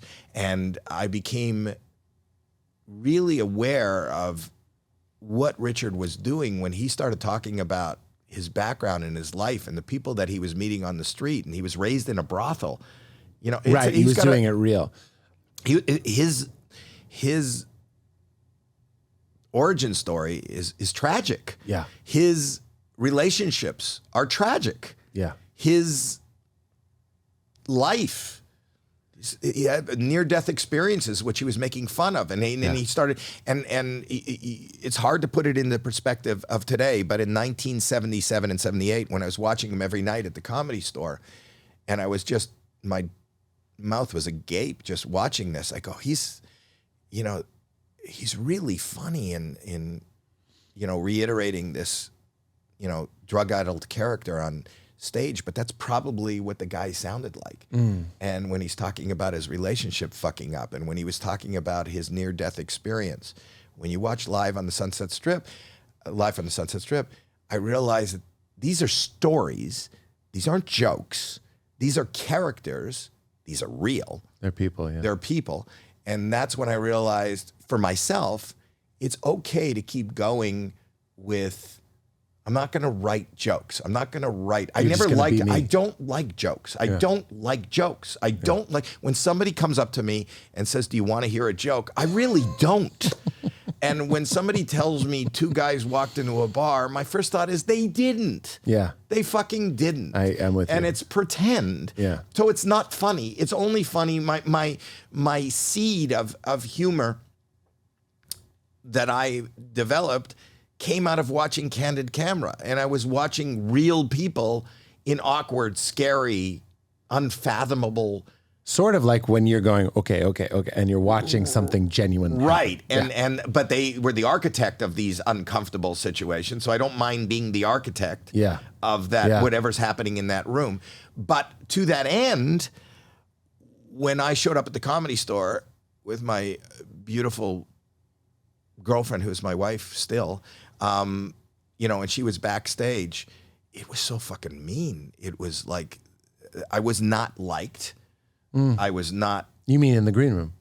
there was no green, you know, that it was backstage in the original room, but Yeah.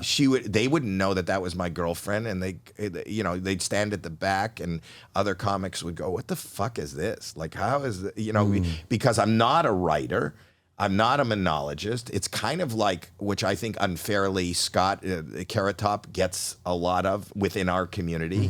No respect. I was always the joke. I was always part of David Letterman's top 10 list.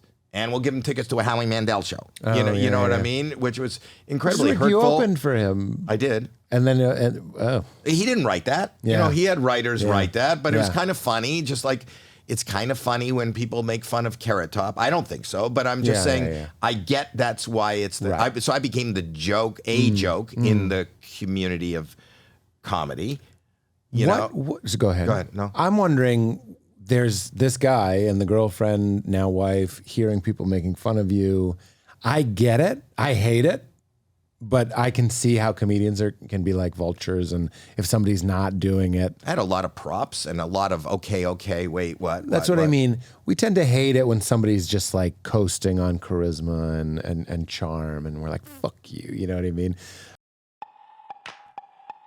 If there's one seemingly simple purchase that I've made in the past 10 years that has changed my life for the better the most, I would say, without a doubt, it's this. If you're watching the video, this is my Apollo NEURO. It is a piece of wearable tech, and it sends almost sub-perceptual vibrations directly into your nervous system. I wear it here on the inside of my wrist. You can also wear it more discreetly on your ankle. Works just as well. You can also clip it on the inside of your shirt. It sends these soothing vibrations, which is basically simulating the feeling of being held.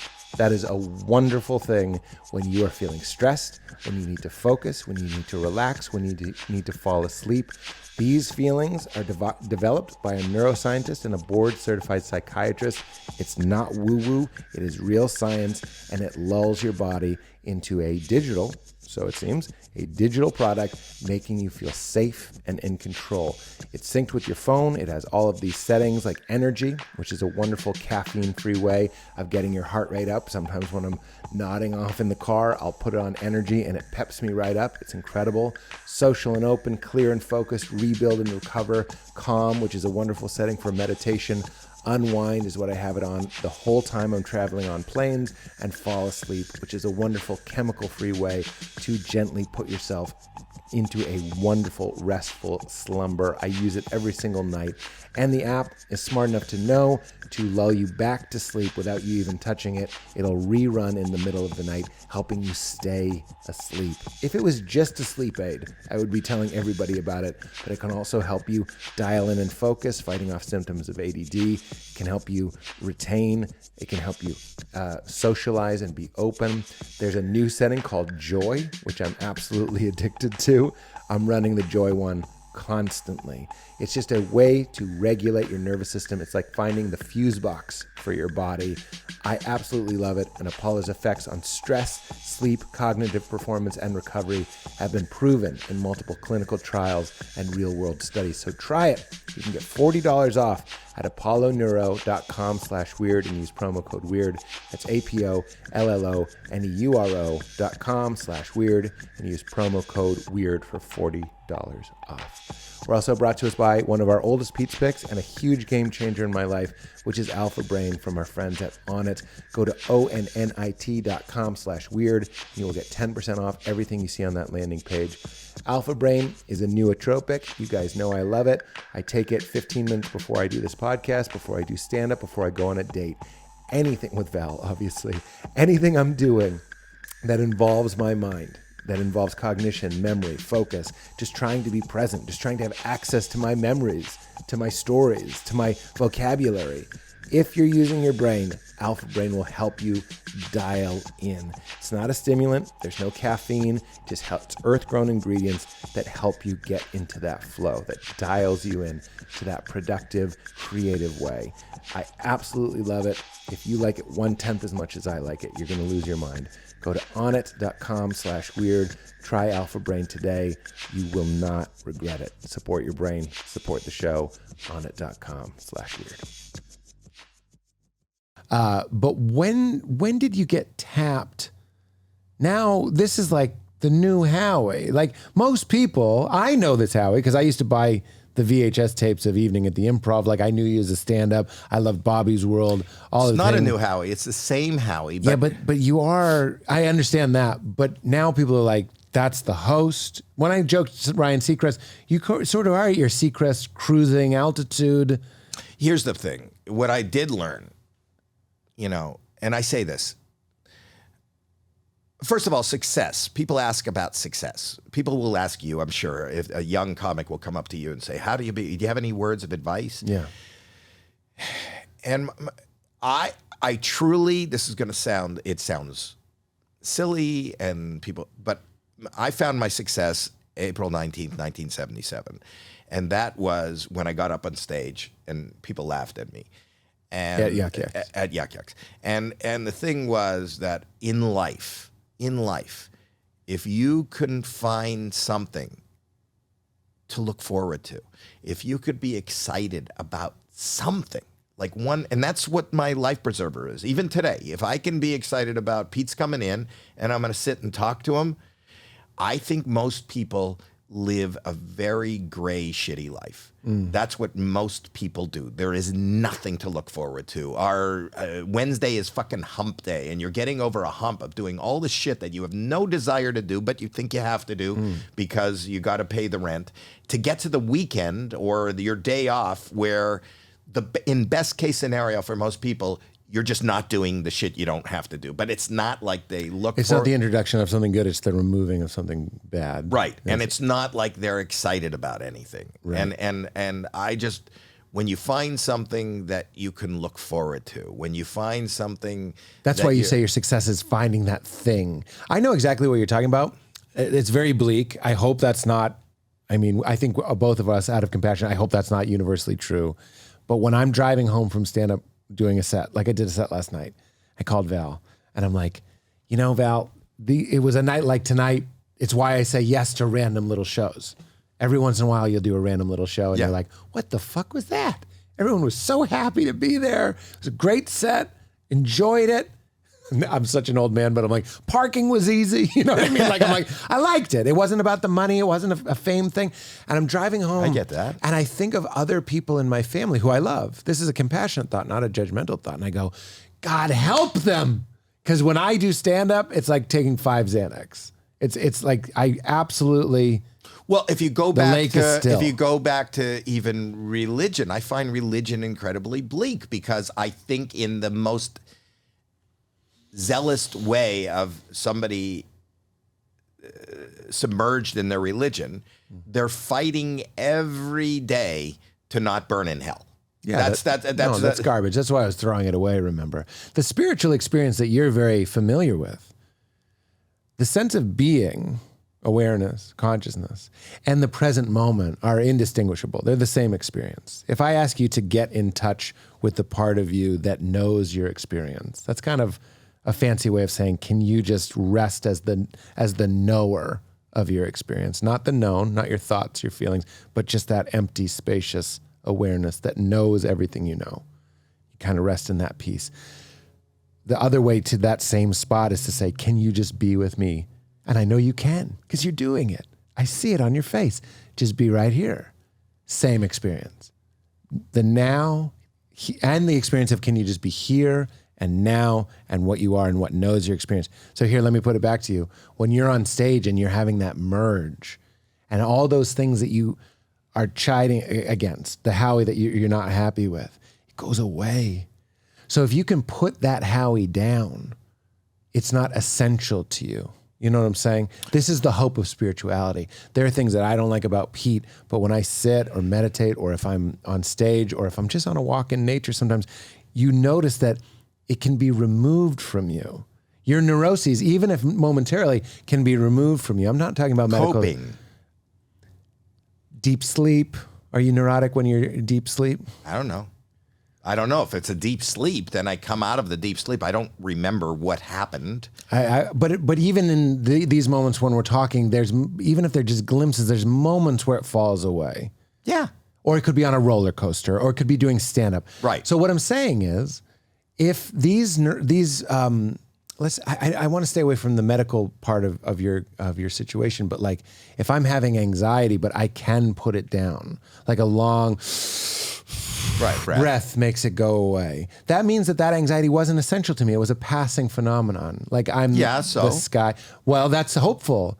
If it's not essential to me, it can be, it doesn't have to be here. And that means there's something Nothing else. has to be here. Exactly. So that's spirituality. What can't be removed from your experience? That's the question.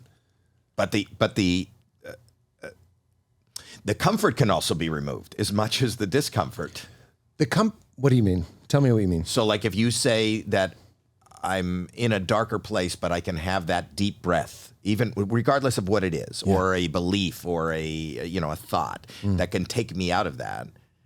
That's the feeling. A feeling of happiness is as passing and as on fire as a feeling of panic. So even the happiness isn't essential. But what is sometimes, and I'm getting too deep, but what is the reality? Even in spiritualism, what is the reality? Are you striving spiritually to remove yourself because you're giving yourself so hope is a fleeting moment, just like despair is a fleeting moment. Like where we are these. I would summarize it like this. I'm with you. Howie Mandel and Pete Holmes are fucked. Yeah. That's the bad news. You're going to die. You can't control your feelings. You're going to be reactive. This is not the closing. This is the closing. Oh, then I shit. just walk away. No, this is the bad news. Like if you were in a real tight spot, I would say bad news, good news. Bad news, Howie Mandel's fucked. You're doomed. Yeah. The good news is you're not Howie Mandel. And every good spiritual tradition at its deeper levels is pointing us to that. You are not what you think you are. So when it says know thyself in the temple, it doesn't mean I'm Howie Mandel, I don't like germs, I like comedy, I was Gizmo. All that shit is just passing phenomena. But it's like this is Rupert Spira, it's like we're this room. If I asked you to tell me the contents of this room, you might say there's a donut machine, there's this screen, there's this desk. Very few of us would mention the empty space, which is the room. It's what makes the room possible. In the same way, you are a spacious, naked awareness within which passing phenomena, including Howie Mandel, your body, your personality, all that sort of stuff. Howie Mandel or Pete Holmes is a construct. But in continuous motion, it's never the same. I like that. It's like sand underwater. It can appear to look like Howie for a moment, but it's on. The Buddhists would say it's on fire. It's constantly moving. Right. It's and never our still. whole existence as humans is to hang on to stop that movement. And because if the flow goes to the darkness, we kind of control that flow to remove the darkness, whatever we need, whether that's a religious moment, whether that's a external moment that we afford ourselves, whether we buy ourselves something, do stand-up comedy, and which heightens and moves us closer to a light. But that light doesn't you're not here. But the circumstantial light, the acquisition of something you want, like a laugh, a gig, or whatever, in this, what I'm expounding on, you know what I'm talking about. I do. I do. In this understanding, it would be like when you get something you want, what's actually happening is the clouds are out of the sky and you're seeing yourself for what you are, which is the naked, spacious, peaceful awareness. It's not a good feeling. It's just kind of like an empty thing. Does that make sense? I understand what you're saying. I don't agree. I agree that those are moments, but it never stay. You can't. That's what I'm saying. Those moments get us there, but the way to remain there. That's what spirituality is like, how can I surrender into and sink into my naked awareness? And every person, whether they think in this kind of depth or they're aware of, is just trying to hang on for their fucking dear life in that moment, or create that moment and not fucking move. But you can't stop the current of existence. We are in this current, and we are constantly being swept away. We have to, because we can't stop the world. You can't stop what's happening. You can't stop, what's happening to people you love, what's happening to your career, what's happening to people around you. You can't just, this is not a photograph. Right. This is a film. Right. And it just keeps going and going. And, and there's no happy ending. Is there? Well, I would say there's no ending. There's no beginning either. It's like a book. To this chapter, there is no happy ending. I think that religion and philosophy tries to give us a comfortable. Yeah. I'm realizing in all humility, there's a line in Lord of the Rings that I love where Aragorn goes, "This is beyond my skill to heal." Meaning I know there's a way to walk this, but I don't know how to do it. No, we're all just, nobody has the answer. We're always looking for the answer outside of ourselves. And that's the problem. The problem is you have to figure out. Well, I would agree with you. Are we running out of time on these cards? Is that what you're looking at, Alex? Oh, we've gone 2 hours. No, I just saw him. I thought that maybe the car. I just want to make sure you're getting it all. Okay. You're considerate. Let's do a speed round, and then I know you have another one with our friend Rick Glassman after this. Yeah. Which I'm excited about for you. You shaved your head to be clean. Do you have pubes? Yes, but mostly in my nose. Yeah, because I wash down there much more than I wash my head. You shave your head to be clean, but you have a goatee. That's where all the... It's also emotional, so it's there's a cleanness. And I'll ask you more than tell you, because it's memory more than. But there's so many times I do, and if you look at what I do, one of my habits is my hands on my head, and it was always in my hair. I see. And if this was your habit, you would shave your goatee. No, but you feel like your hair is oily. Yeah. Or messy. I would take a shower because oh my God, this doesn't feel like fresh and new and clean. I get it. So when this feels clean and washed, this never feels like it's getting oily and it needs to be shampooed. This is Alien 3, by the way. They live in a society where they make you shave your hair because there's some sort of virus going around. Okay. Yeah. I'm living in it. You'd love it. I'm living the life. What do people get wrong about being rich? I don't know what rich is. Rich is, hi, Rich. That's Rich right there. We have a guy named Rich. What do people get it wrong? Well, it's kind of exactly what you described earlier. The fact that you could go someplace that you don't live, that you don't have friends, that you don't have family, and 1,000 people will show up to hear your words. Yeah.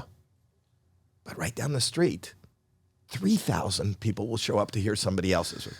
So as rich as you are, as rich as, and I think this is just humanity. Yeah. There's always somebody with way more. So if that has been a goal to become rich, if that's what drives you to become rich, you will never feel satisfied. There is no goal that will make you feel satisfied because somebody will always have more. If that's a driving factor. Right. So when they say money can't buy happiness, if you are striving for money to make you happy, it'll never happen. And that's not words from me, but I know as somebody who my entrepreneurial spirit outweighs my creative spirit. But that's because I love the game of Monopoly. So it's not that I feel that I'm winning, but every dollar for me is like a point. And somebody who I admire, I've just started doing business with Skechers. And the guy, Robert Greenberg, that owns Skechers, he's 84 years old. And he's now the third, I don't know that people realize that Skechers is the third largest shoe company, and he'll end up being the first. And he started it only 30 years ago when he was, 54. He said, I don't think of this as business. This is the sport of choice. So for him, it's a sport, and he likes playing the game and winning the game. It's a video game. It is. Yes. And I feel like that too. So whatever you're achieving, it's not like, I'm here. So I don't know what rich is. I know that I do well. Yeah. But it's not going to be, you're not going to, if that's a goal, if that's what you think you want, you will never be satisfied. What's your favorite thing about having money as opposed to not having money? Like what? My favorite thing is the ability to take care of healthcare needs. Yours or others? People I love. You know, I've had, without getting into detail, I have people who, and this happens in every family, but who have gotten issues and health. And what I did realize is, if I was not in the position that I was in, it could be even more devastating than whatever the illness is. The financial burden attached to, you know, somebody who is a provider of people who need them, getting cancer and not having all the coverage. And the insurance companies are, I believe, people in the insurance companies are rewarded for not providing what is necessary. Right. And too many people, aside from getting sick and whatever physical issues this creates, will be killed financially, losing homes and jobs and things like that. The only great thing about having money and wherewithal, and I've used it and spent a lot on taking care of people who are insured, to just and I've said this 1,000 times over, and I've got to speak on Capitol Hill about the parity of insurance and health insurance, that until you're in that boat, and God forbid you should ever be in that boat, but if you live long enough, somebody you love will be in that boat. It's absolutely fucking financially devastating, which could destroy lives. Yeah. And in this time where we are looking at people in our streets who are unhoused, I think a big part of it is the inability to take care of themselves medically. I thought you were going to say PS5. Why not be worried about other stuff? Earthquakes, aneurysms.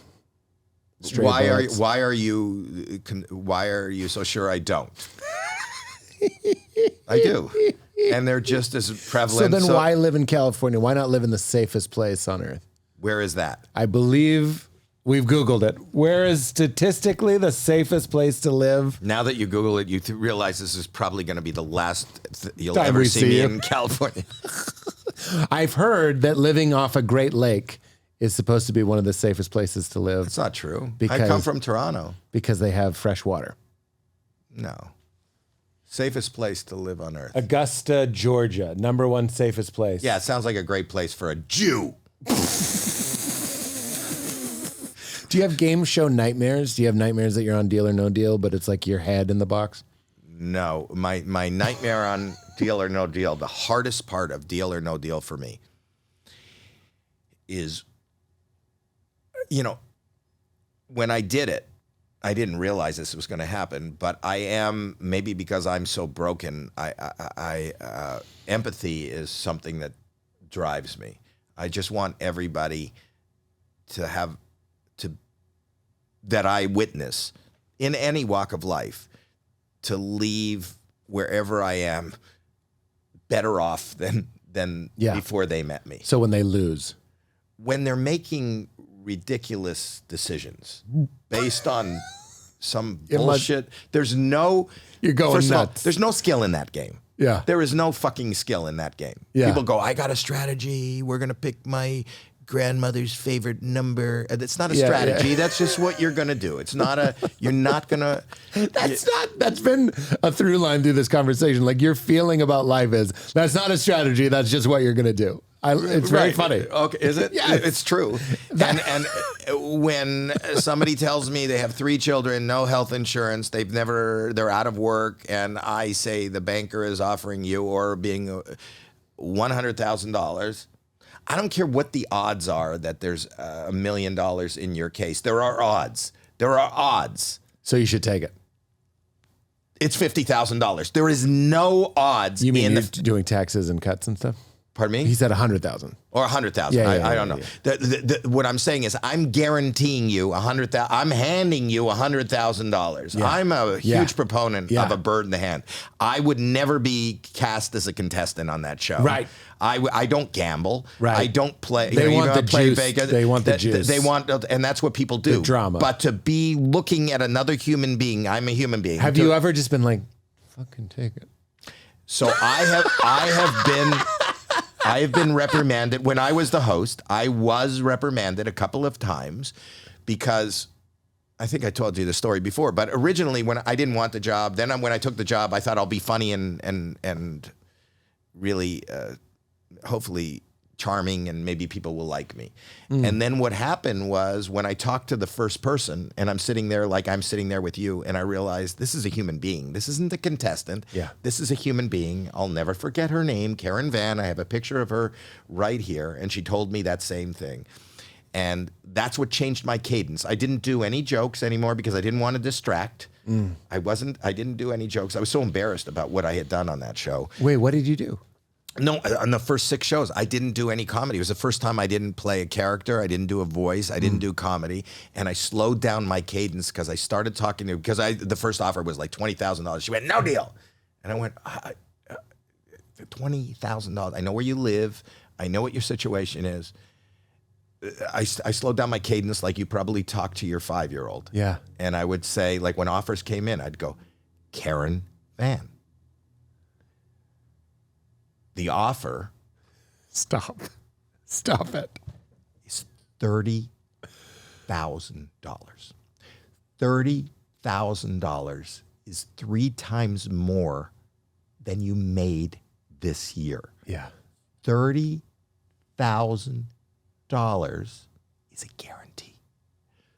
$30,000 could be yours just for saying one word deal. If you say no deal, you have to open up another 5 cases. One of those cases that you open up could be the $1 million. So do you take the $30,000 now, guaranteed, or go for a chance? Did you hear that word? Chance. At $1 million. And then I would see on the teleprompter, stop. And I knew they were saying that you're talking pushing sense chance. into 'em. You're pushing chance. You know. Oh, right. They want you to push the chance. No, like they don't want me to say. They don't want me to talk you into taking the deal. Yeah, of course. They just want me to lay out what the. But if they even had the their way way, the I'm show talking, would be called No Deal. They don't want a deal. Right. No deal. So then I'd have to back off. You know that, but the reason, and then they started making fun of me on even on Saturday Night Live. But it was kind of funny the way, deal or no deal. But think about how you would talk to your. If I was trying to convince her, your 5-year-old. Yeah. Do you want to have your dessert? I did it yesterday. I was like, sweetheart, we can get an ice cream today, but that means we won't get an ice cream tomorrow. She's like, well, I'll have the ice cream today. I was like, okay. But that means we won't be getting, and we call it throwing a fit. We call it fussing a fib. I don't know why I go, and we can't fuss a fib tomorrow when I say we can't have ice cream. But that's exactly that. So that's my delivery. And what happened with Karen? Karen Van left with $5,000. Oh man. And ended up when we revisited like past players and what they have done with their money, she ended up getting a breast augmentation. So. She made a mountain out of a molehill. But that was I left the tapings so distraught. I thought this is certainly the most humiliating end to what has been kind of a bright career. You know, having done those young comedian specials and that, I was selling out at that time. You know, in the '80s, 10,000 seats. And, did really good, ended up on a drama, you know, St. Elsewhere, and that was good, and did movies, which I turned down after a while. I hate movies. I don't like doing movies. I would love one now, but then I didn't like the idea of a movie. I didn't like saying 5 lines that somebody else had written and then go sit in my trailer for 9 hours alone with myself. Yeah. And then they'd reset, and then I'd be insecure about what I had done, and I'd bother the director going, you think that was? And not being able to hear a reaction. It made me so fucking neurotic. It killed me. Yeah. So I didn't like that, but I did, and then I did voiceovers, whether I was doing Bobby's World or Gremlins or whatever. But I thought, and in around 2005, I wasn't doing it. I was still doing stand-up. 200-seat clubs were selling 60 tickets. I was sitting and auditioning for 5 lines and under when I had done a series, and I just said, but I was doing good in real estate, so I just said I'm going to leave it. When that Deal or No Deal came, and my wife saw that I was so depressed and so. I had a very open schedule, so she goes, just fucking go to work. It doesn't matter if it's good or bad. Just go somewhere and do something. Right, belong to something, yeah. So I went and did it, and then when I did that, just trying to make people like Karen Van and talk slow and not do any shtick and not do any voices and be Howie Mandel, when I knew it was going to air, I flew to Tortola in the Caribbean, where there was no Wi-Fi and there was no TV, just to not be here when the final flame of my career was going to be blown out. And as luck would have it, I got a call after the first night and go, you're not going to believe it. We set records on NBC. The next night I got a call. It's at the end of the week. It was played for 5 nights. 100 million people had watched it, and it was the biggest sensation in game show. So much so that it was the first time since Groucho Marx had done a game show, that they were hiring comedians.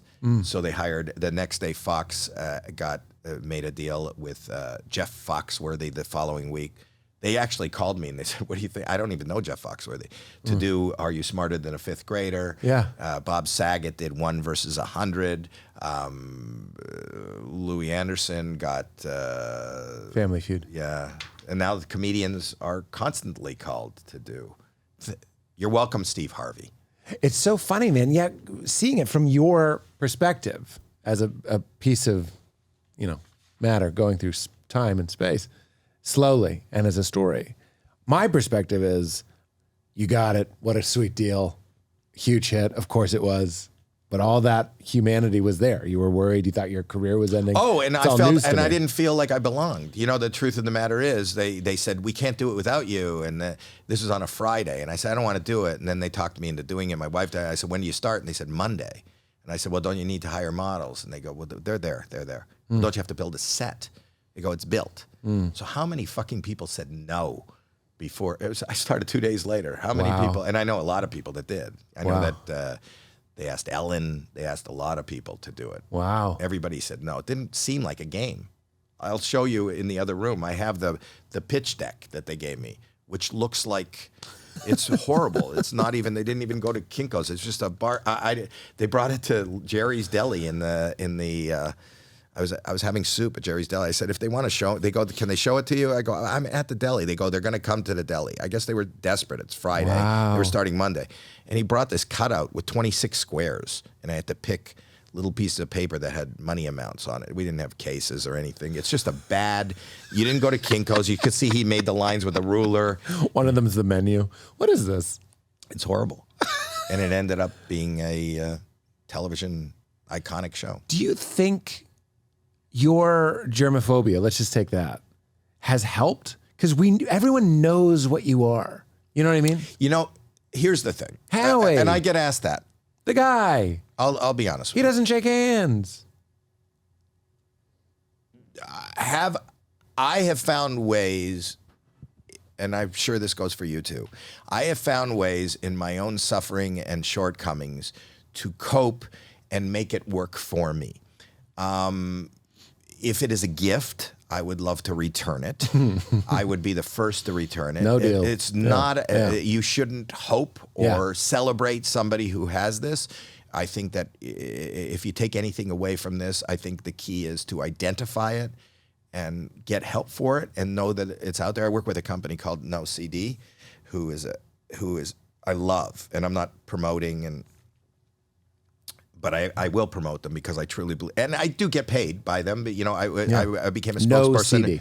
And OCD, which is an app, which is what I wish existed when I had it, because OCD is probably one of the most prevalent issues in our society that is totally unidentified and misconstrued. I mean, I can't tell you, a day doesn't go by when somebody says to me, I have a little of your OCD. I want everything in order. They're persnickety. They're neat. You don't have OCD. You don't have OCD. If you're OCD, then it's fucking torturous. It's like death. Right. And the truth of the matter is, it's not identified, and people don't really talk about it. And this is an app where everybody has access to it, affordable access. It takes insurance, but even if you don't have insurance, it doesn't cost a lot. Because if you live in someplace in middle America, you probably don't have a therapist, don't have access to a therapist, don't have access to somebody who is specifically knows how to deal or has an expertise in OCD. So this gives you, at least you can get diagnosed, you can give it to somebody, you download it, and it's online. Wow. And it's just a great. So just to be clear, I'm not talking about your experience as much as I'm talking about my mom was able to link up with the idea of you as a personality, as someone she knows, because she knows this thing about you. Obviously, this has been a tormentor in your life, and we don't like it. But commercially and from a marketing standpoint, my mom is like Howie Mandel, the germ guy. Yeah, well, because I am who I am, and was doing the things that I do, and when I say doing the things I do, it's television and talk shows and the series and the talent shows and Deal or No Deal. On those shows, after the Howard Stern, what I believed was a debacle, and then that revelation, that angel, that's what I ended up talking about, and it was so new for people to talk about, of my generation, to talk about mental health, to talk about suffering, to make fun of the fact of how I was shaking hands, to that because before that was cool. Before that was like a totally right. I gave a 5-year-old a fist bump earlier today. You know what I mean? It's on the menu, in large part because of you. Right, but just because I had these platforms to talk about something that wasn't talked about, that has been part of my recognition, if not the biggest part of my recognition. Right. But it's also because at the same time, social media started blowing up, and what we recognize now is authenticity. We recognize somebody's flaws. From your parents' era and my era, we didn't know anything about celebrity besides the movies they were in. It was a big deal to tune into the Johnny Carson show and hear that a little bit about that Burt Reynolds went shopping. Yeah. I wonder what that's like. Yeah, he actually went. Can you imagine being in a produce department? So now people have the ability and the platform and the gumption to talk about what's ailing them, so then so that's what people know about you. Do you think that propelled my celebrity? Yeah. I don't know. Anything they can identify. There's people, that's right. Anything they can identify. Right. So I am identified until Deal or No Deal. I was so siloed in the fact that there's people that knew me as the wacky comic. There's people that watched St. Elsewhere for the 6 years it was on and didn't know that I was the same guy. There's people that watched Bobby's World growing up and with their kids that didn't know that was the same guy that played Fiscus, and it was the same, ratchet comic who was blue when we went to see him live. And then there's people that knew me as the game show host. And then, I do a ton of stand-up now. I can't tell you how many people come up to me and go, I still like when you did comedy. You ever going to go back to comedy? I do it. Yeah. But right now we live in a world where, I was just talking about this with somebody, if somebody's playing the Forum here, 20,000 seats, there was a time when if somebody was playing the arena or the stadium in your town, even if you were never a fan, There was no way you didn't know who that was. Yeah. There was no way. If they were playing an arena or a stadium, Yeah. you know that name. I hate that name. I've never bought that album. I would never buy that, but I know who that is. Yeah, now- you know, that's my not- Pat Boone is playing my parents' favorite guy is playing. I knew that. I wasn't buying tickets. None of my friends were buying tickets. Today, even in our world of comedy, of stand-up comedy, there are people playing arenas and stadiums and multiple nights that other comics don't even know they exist. Yeah. They don't know. Yeah. They don't know. Yeah. You know? I did a talk show and they were like, what do you think of Matt Rife? Luckily, I knew who Matt Rife was, but I was like, there's a very good chance that I wouldn't have known who Matt Rife was. Or Tony Hinchcliffe and Kill Tony. We were just talking about this before. Kill Tony played 2 nights at the LA Forum. Yeah. I have friends who go, they're doing Kill Tony. What's Kill Tony? Yeah. You know what I'm saying? But he's selling out the Forum. Yeah. And it's a great show. So what I'm saying is people lock on to what they know and how they know. And I am the OCD guy or the germaphobe or the hand puncher or the guy from Deal or No Deal. Yeah. Or I only know Bobby's World. Can you still do that voice? Yeah. Yeah, I do it all the time. It was one voice that got me so many jobs. I do that. But it was also Gizmo in that's how you do it. I do. I just want to be with him. So Yours is I got elegant. I'm choking. Well, because I'm doing it tighter. It's the same thing I tell people. If you took a balloon and you blew up a balloon and you took the nipple and pulled it. So I'm not. column. No, I practiced. My I did the mind's first gone. time. The first time I did it, and you got to be dry. It's got to be dry if it's too wet. But I was choking on a piece of cake the first time I did it. I mean, you know, when something's halfway down your throat, see, the more I tighten it Yeah. or I loosen it, that was Animal on Muppet Babies. go bye-bye. But then Money. yeah. Yeah. So, And it was also Gizmo. Coco McGuire. Coco McGuire. And it was Skeeter. And it was Skeeter. Skeeter is the same voice as Bobby. And it was, It's a little Michael Jackson. I never noticed. There's kind of like a... Bunsen Honeydew if you don't listen to me, I'll make your sister disappear. on the Muppet Babies. You were Animal and Bunsen Honeydew on the Muppet Babies? And Skeeter. Get the fuck out of here. Yeah. What did Nanny really look like? Because I could never see her. You know who it was? It was well known. Who was Who did the voice of Nanny? who did it? Wasn't it from Leave It to Beaver? What's her name? She's passed now. Who did the voice of on Muppet Babies? Is anybody still here? Oh yeah, They're long gone. Yeah. Now. We're done. It was a famous actress. She did. I think did she's the the mom voice? on Leave It to Beaver. Muppet. Who did the voice of Babies. Nanny on Muppet Babies? It You was. can't just type who did the voice of Muppet Baby. But that's the cast. I like getting mad at the help. Ben. Well, Jenny Slate's on the new one. Yeah, Muppet Babies. Is there a? Yeah, there's a new Muppet Baby. And they didn't call me. And here you are still doing it, strong. Yeah, they didn't even call me. Why didn't they call me? Is it a cartoon? I've never even seen didn't you it. call- Who played? I think it's there. Barbara Billingsley.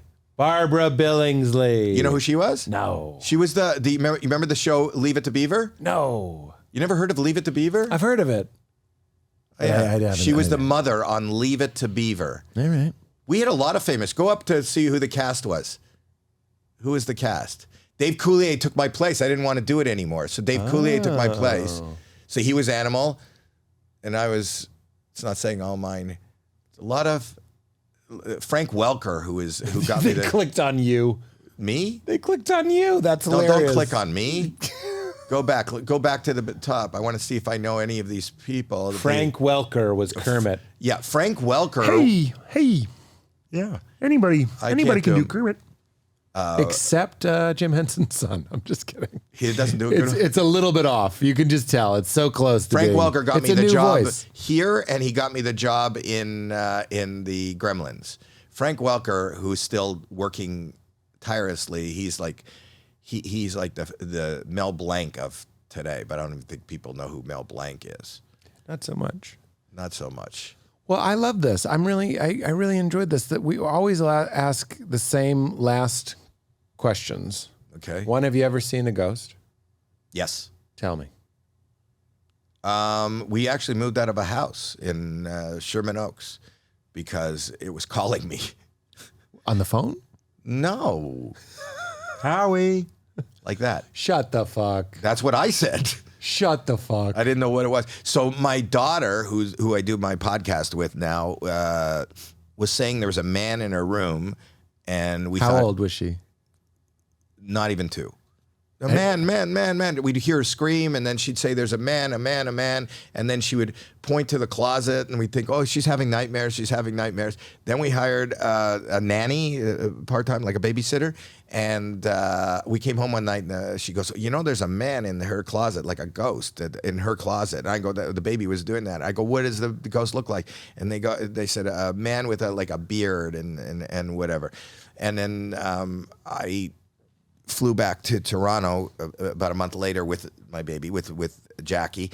And my mother-in-law is a painter, just painted this arbitrary just man with a beard. But she walked in to the house, and we walked by that picture, and Jackie screamed. And I remember, she goes, the man. And I knew that the babysitter had said it's a man with a beard. My daughter had said there's a man with a beard. I was a little nervous. And then one night I'm lying in bed, and I hear from that room a man saying, Howie. And I sat up, and my wife sat up, and she goes, who's that? I go, you heard that too. And I went, and we never, Howie. And it was called, so I listed the house, and I sold the house. What's the address? These people need to know. I did. You should call these people. Call them. You should call Kind of them. late. My daughter's like 40 now. She was 2, so this is like 38 years ago. Yeah, but ghosts don't age. Oh, you're right. He'll be But fine. so did the people who bought the house. Maybe they died in it. Maybe they were Yeah, it's inhabiting. a whole party. Yeah. Howie, Jerry. Yeah, so Ben? I can't remember any names. This Yeah. guy's killing it. Yeah. The last one is, can you tell me the time in your life where you laughed harder than you've ever laughed? Maybe you were a kid. Maybe someone fell. Maybe someone farted. No, that first moment, I love laughter. I'm drawn toward laughter. My parents they loved comedy. And at night, I used to hear them laughing, and they'd be watching Jack Parr or something like that, The Tonight Show. And I'd come out and see what they were laughing at, and there'd be a stand-up comic on, and he'd be talking about a mother-in-law or something. I don't know what the fuck a mother-in-law is. I never got it, but they'd be laughing, and I felt like so out of the party. Or that my dad had comedy albums, and he'd play them, and I didn't understand the context. I was like 4. And then the first time, I've talked about this so many times, but the first time, it was a Sunday night, and Candid Camera was on, and I was sitting at my parents' feet. They were on the couch, and I was 4 years old, and Alan Funt explained that he was going to be the boss, fake boss, and they were hiring receptionists. And he was telling the receptionist that I'm going out for lunch now, and you can't miss a call. You got to take every call and take the message. Do you understand? Like, you got to be here the whole time, and you got to take the call. Always answer the phone. She understood. And then he explained to us that he had the desk. There was a rope on the desk that was attached to the leg of the desk, went through to another room through a hole in the wall. And when the phone would ring, when she went to answer it, somebody would pull the rope and the desk would go away, and wait, she's going to reach for it, and then you are going to, and you're going to see her face. And first of all, Wait, the whole desk with the phone on it moved. would move. And first of all, the excitement and my adrenaline started to pump, because it was the first time I understood what was going to happen. Yes. I was in on it. We were included. I looked back at my parents, and we were all going, wow. And it's kind of like that feeling if you go to an exciting surprise party and they're coming up the driveway and you're behind the couch. And what happened was, this girl comes in and she sits down. You always hear Alan Funt like narrating, she sits down. I left the room, and we're about to ring the phone. Watch this. And the phone rings. She goes to reach for it. The desk slides across the room, and you just saw her like just fucking freak. But at that moment, that guttural scream from my mom, my dad, and me all together was the most wonderful release of endorphin I have ever had. And from that moment on, I've been chasing that feeling again. You were hooked. But I've never been able to do it again or get Can't that. replicate the funt? No, Your first. my first funt.